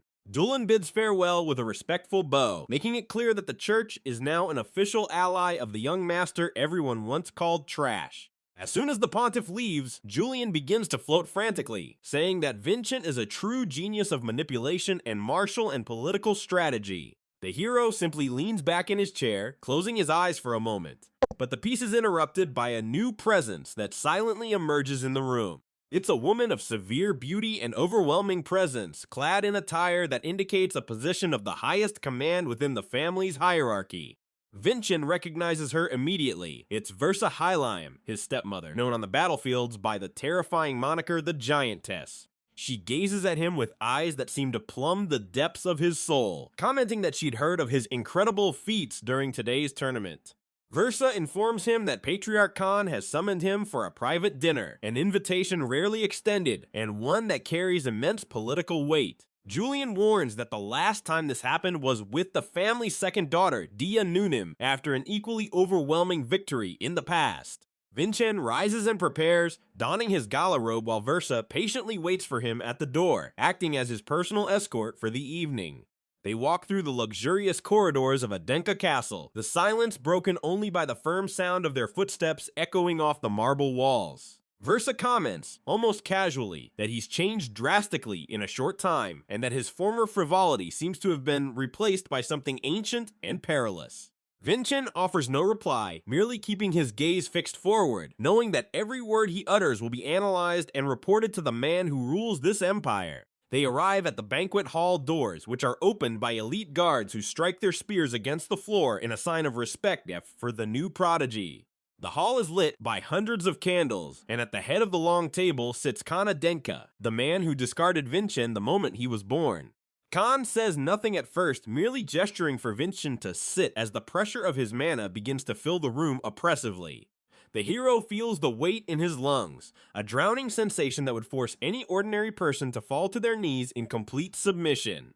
He realizes this is his father's ultimate test. Khan wants to know if the strength Vinchen displayed today in the arena was real or merely a fleeting illusion. Vinchen breathes with difficulty, but keeps his back straight and his gaze fixed on the patriarch, refusing to lower his head before that suffocating and divine aura.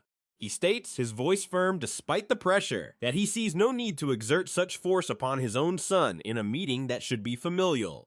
Khan abruptly halts the flow of mana and lets out a short, dry chuckle, saying he had indeed noted the audacity in Vinchen's words earlier today. He mentions that the boy was the only one to notice Versa calling him father instead of patriarch during their walk, a detail few would perceive.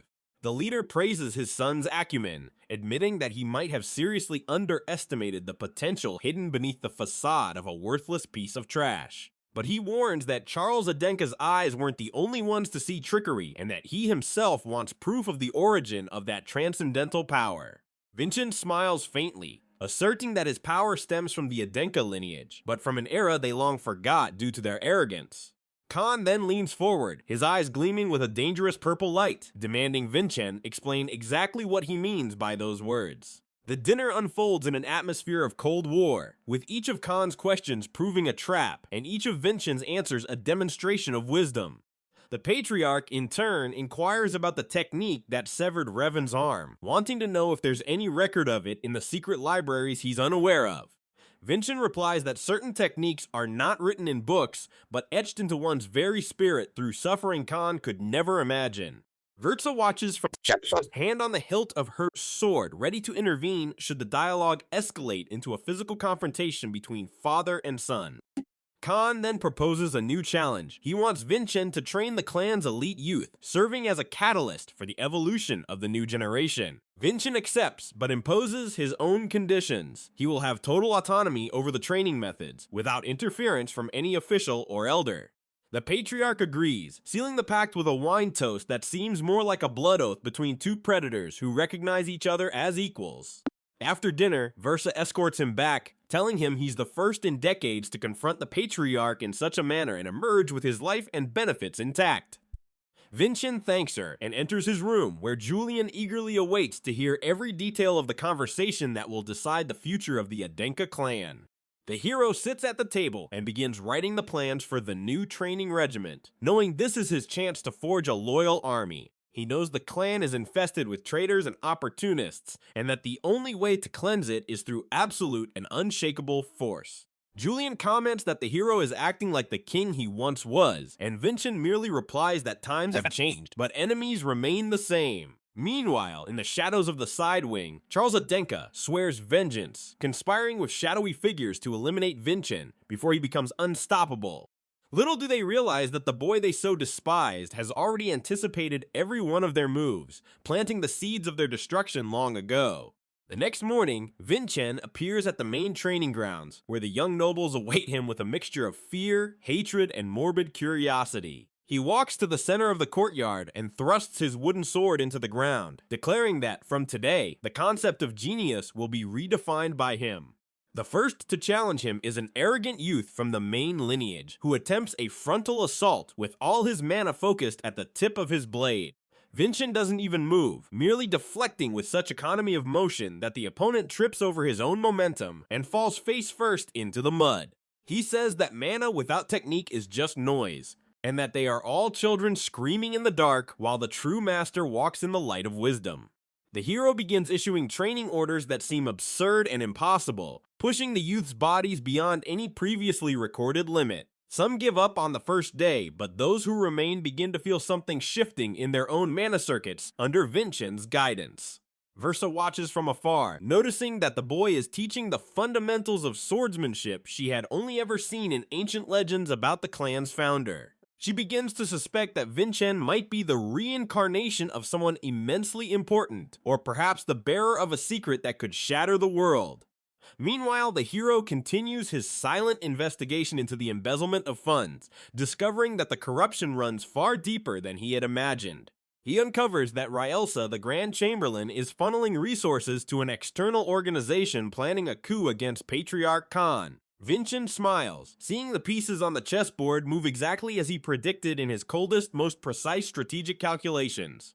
He decides to use this information as leverage to force Khan into granting him total control over the family's finances at the opportune moment. Time passes, and Vinchen's reputation as the demon instructor spreads throughout the kingdom, attracting the attention of other powerful and dangerous clans.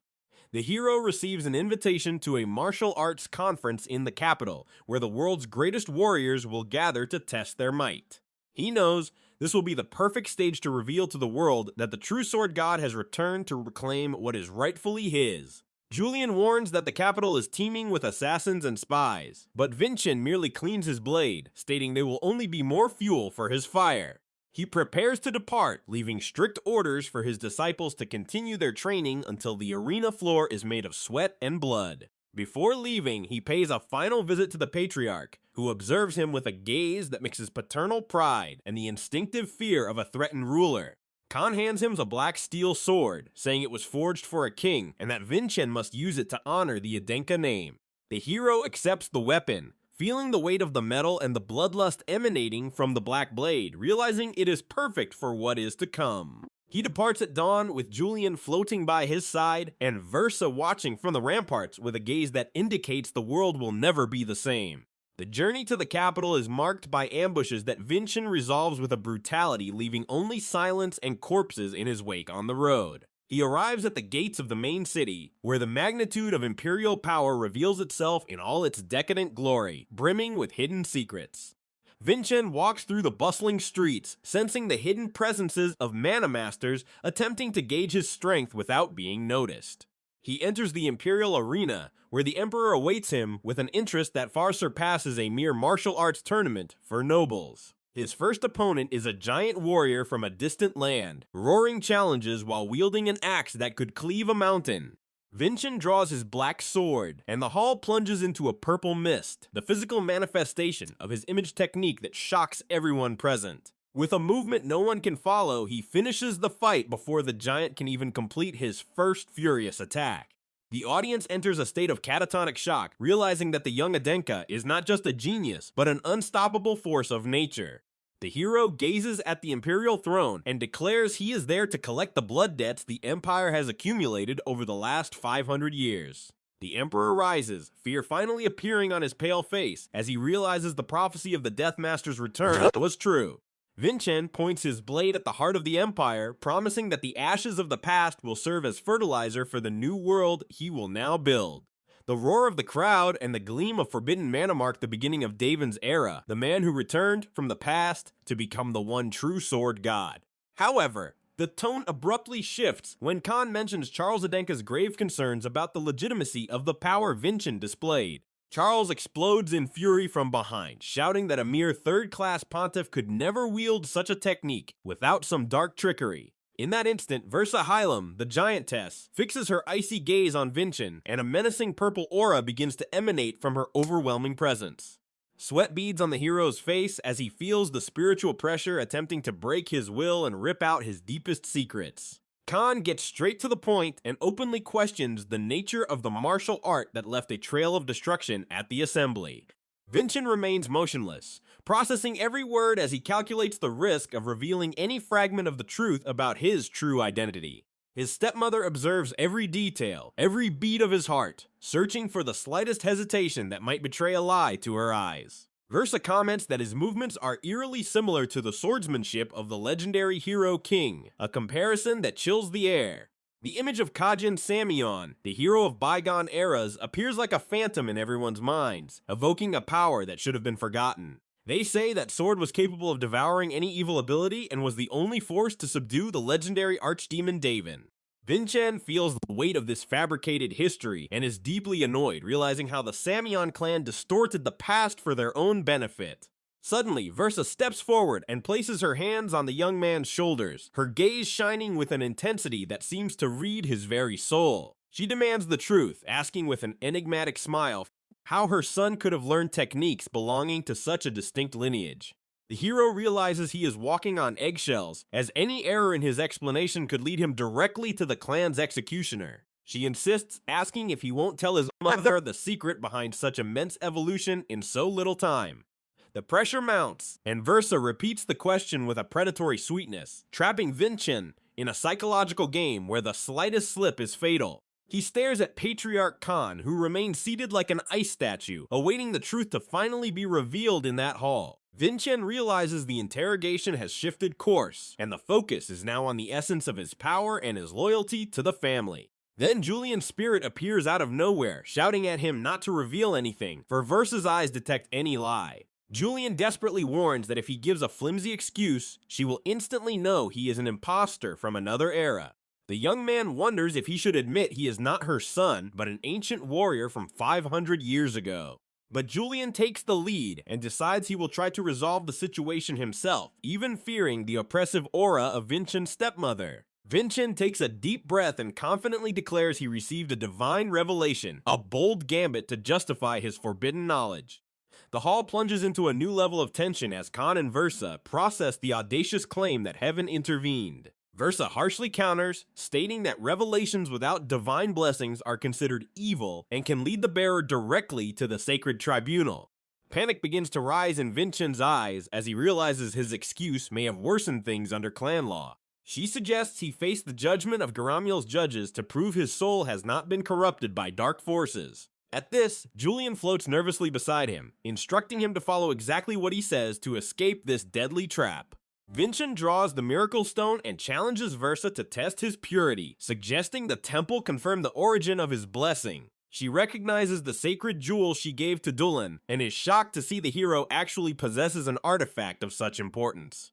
Versa confirms that her eyes reacted to no lies, accepting that the gift was legitimate and that he speaks the truth. However, she returns to question his swordsmanship, for she knows the miracle stone cannot teach such advanced combat techniques. Vinchen explains that he has been able to read mysterious movements and decided to learn them to finally change the destiny of his life. He affirms that his desire is to surpass the Samyeon clan and fulfill the ancestral mission of the Adenka family, no matter the cost. The hero states he wanted to show his newfound strength to his relatives and, most importantly, prove his worth in his father's eyes. Julian observes from afar, relieved that Vinchen managed to navigate the situation with a perfect blend of truth and strategic omission. Patriarch Khan scratches his chin in silence, a gesture Versa knows well, indicating the ruler is satisfied. She smiles discreetly, realizing her husband has decided to accept their son's evolution as a strategic asset for the clan's future. Khan rises and announces his final decision, ordering Vinchen to continue his training with total dedication to his martial arts. The young man formally thanks him, feeling he has finally removed the target that had been on his back since the tournament's start. Khan comments that Kajin's swordsmanship and Archdemon Daven's are two sides of the same coin, and this carries political implications. He knows the Samyeons would cause a scandal if Vinchen used their techniques, but they couldn't complain if it were Daven's style. Versa observes her husband with a knowing look, understanding that the decision was made with the balance of power between the great houses in mind. Khan faces his son with renewed intensity, confirming that he now assumes full responsibility for the young warrior's actions and growth. She warns him that he must do his best not to cause inconvenience to the patriarch, sealing their agreement of mutual protection. Vinchen bows in respect, promising to heed every warning as he plans his next steps toward the pinnacle of the world. Khan acknowledges the brilliant results achieved and declares that Vinchen has proven himself a direct descendant worthy of the Adenka name. As a reward, the patriarch offers to grant the hero a wish, asking what he would like to receive as a prize for his bravery. Vinchen replies that he wants to become even stronger, a response that pleases his father but is not yet a concrete request. Khan insists that he ask for something the family can immediately provide to accelerate his development as a sword master. Julian whispers in his ear to ask for access to the family library, a place full of knowledge that might hold the key to the past. Vinchen requests permission, surprising everyone with a plea that focuses on wisdom instead of riches or lands. The patriarch warns that only 3-star martial artists can enter, asking if he can already manifest the image technique. The young man admits he hasn't reached that level yet, but asks to be treated like a spoiled son, just this one time. Khan lets out a short laugh and allows entry to the lower-level library, recognizing the burning ambition in his successor's eyes. Furthermore, he orders Versa to deliver the legendary sword Crimson Lotus to Vinchen, a treasure that leaves Julian in a state of shock. Khan explains that it is the very weapon he used in his youth when he began building his reputation across the continent. Vinchen grasps the blade and feels the weight of generations, realizing he now literally carries the history of the Adenka clan in his hands. The sword shines with a magnificent aura, proving that despite the passage of time, its sharpness and power remain absolutely intact and lethal. Julian floats around, laughing with joy upon seeing their plans advance much faster than anyone could have predicted. The spirit comments that they shouldn't be satisfied with just this, for the future holds far greater conquests for the true sword god. Vinchen smiles confidently, recalling that Julian used to complain about him not being the king of spirits, but now fully trusts his journey. Upon leaving the hall, he encounters Wilson, who awaits him to proceed with daily tasks, now with a respect that borders on adoration. However, Versa appears right behind him, asking if the hero has a moment for a conversation that seems far from friendly. She praises his effort, but the atmosphere heats up when she mentions that as the victor, he must now enter the Crimson Fortress. Versa questions if he has already thought about how he will subdue the formidable Crimson Demon, a monster that dwells in the depths of the training grounds. The Crimson Fortress is described as one of the clan's most rigorous institutes, where only the strongest survive to become masters. Vinchen observes the fortress's symbols and realizes that the challenge awaiting him will demand far more than mere raw technique. He asks Julian how he should respond, and the spirit suggests he maintain the mystery, feigning that he doesn't yet have a definitive plan. The hero admits he's unsure, which surprises Versa, who expected a genius like him to already have everything meticulously planned in his mind. She notes that his body is suffering due to the strange swordsmanship movements he repeatedly used during the assembly.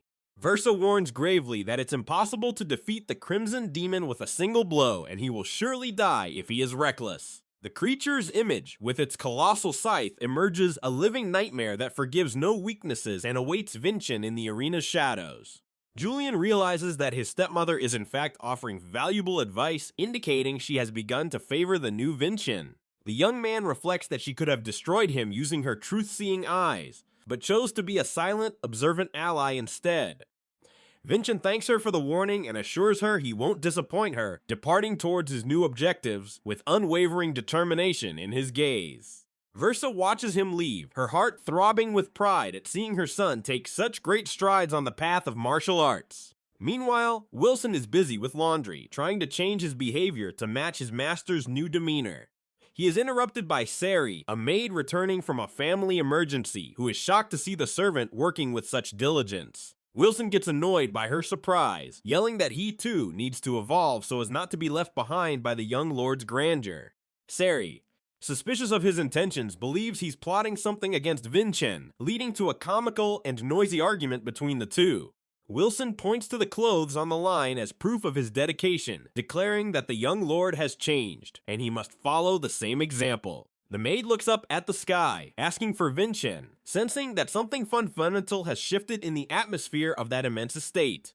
Meanwhile, Vinchen is engrossed in the library, surrounded by stacks of books that seem to hold none of the answers he so desperately seeks. Frustrated, he tosses the books aside, unable to find any detailed records of what precisely transpired 500 years ago. Julian observes the chaos and agrees that there seems to be a black hole in history, as if someone deliberately erased the past. The hero realizes that even the swordsmanship techniques have been altered or removed from the official annals of the Adenka clan's main library. Vinchen decides to focus on finding a mana training method that doesn't rely on the image theory, as he still cannot access it. Julian asks who he truly is, for the knowledge he exhibits defies the logic of any warrior in this current era. The young man hesitates, thinking that revealing himself as Archdemon Davin would cause a shock the world might not be prepared to withstand. He decides it would be disrespectful to both the body's former owner and Julian to reveal his origin now, keeping the secret locked away. Suddenly, Julian tries to force the memory of the name and begins to scream in pain, as if a mystic barrier prevents access to that information. The piercing noise tortures the spirit, which begs Vinchen not to utter the name, as its very essence seems on the verge of being torn apart. The hero rushes to aid his companion, worried about the impact his true identity might have on the spiritual beings around him. Julian gradually recovers, giving up on knowing the truth to preserve his own existence in that plane of reality distorted by magic. Just then, Vinchen's gaze falls upon a book on the floor, its title completely out of place among the martial arts tomes on the shelf.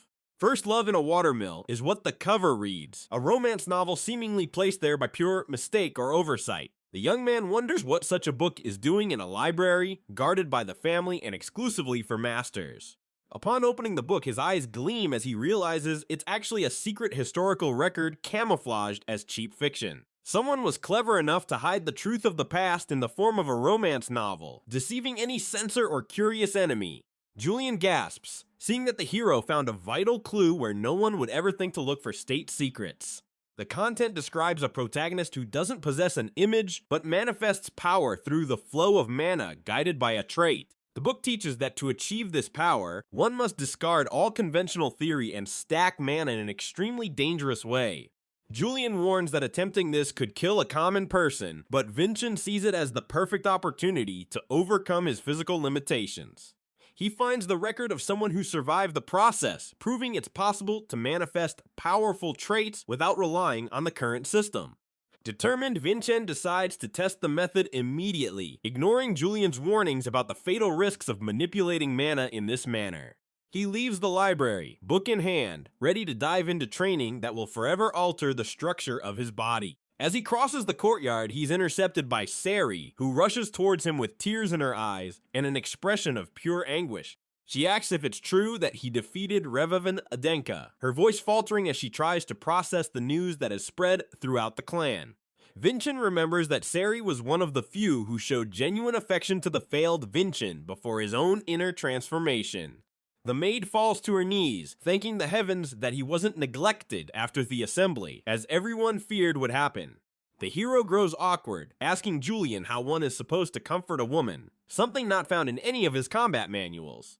The spirit admits he knows nothing about it either, leaving Vinchen to his own devices in the face of the young servant's emotions.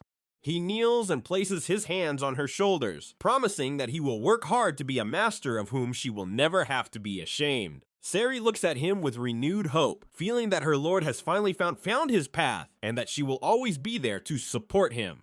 Suddenly, a cold presence shatters the moment, and Vinchen feels his battle instinct ignite as he notices someone observing them from the stairwell.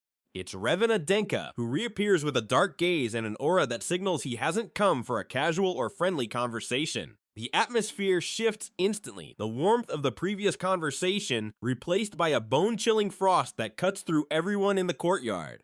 Revan stares at Vinchen with terrifying intensity, ignoring Sari and focusing solely on the man who humiliated him before the entire clan. They retreat to a private room, where the silence is broken only by Sari's nervous breaths as she serves them both in a state of panic. Revan remains with his head bowed, his armor gleaming under the chandelier's light, as an electric tension fills every inch of the room. Julian watches closely, suspicious of Revan's every move, anticipating any sign of attack or cheap revenge. Sari tries to lighten the mood by offering sandwiches, but her trembling voice only emphasizes how the situation is poised to explode at any moment. Unexpectedly, Revan draws his sword with a fluid motion, and the sound of steel cutting through the air echoes like thunder in the silent room. Vinchen doesn't move, maintaining his calm as he watches his cousin's blade, ready to react if the first strike is aimed at his neck. Revan declares he has come to repay his debt from the assembly of true blades, his eyes gleaming with a determination bordering on madness. The hero realizes that defeat didn't break Revan, but instead forged in him a dangerous obsession that could become a recurring problem in the future. The energy around Revan begins to oscillate, showing that he too has sought ways to increase his power for a possible and inevitable rematch. Vinchen knows that the path to the top is paved with the blood of those who try to stop him, and Revan seems determined to be next on that list. The young Lord Adenka adjusts his stance, feeling that the true test of his new swordsmanship might begin long before the Crimson Fortress arrives. Revan charges forward with a war cry, and their swords clash in a shockwave that violently rattles the room's windows under the immense pressure. Sparks fly as the blades vie for dominance, and Vinchen realizes his cousin is using a technique that sacrifices his very life for power. Julian warns that the strike is suicidal, but the hero merely smiles, seeing this as the perfect opportunity to test the resilience of his new Crimson Lotus. The duel intensifies, with movements human vision can barely track, transforming the living room into a true deadly battlefield. Sari watches it all, hidden behind a pillar, praying for her master to emerge unharmed from such unbridled, hatred-filled brutality. Vinchen blocks each attack with surgical precision, demonstrating that the skill gap between them is still an unbridgeable chasm for his cousin. He counterattacks with a lateral movement that tears the side of Revan's armor, forcing his opponent to retreat with a look of pure disbelief. Revan refuses to accept defeat and prepares his final attack, concentrating all his remaining mana into a single point of his steaming sword.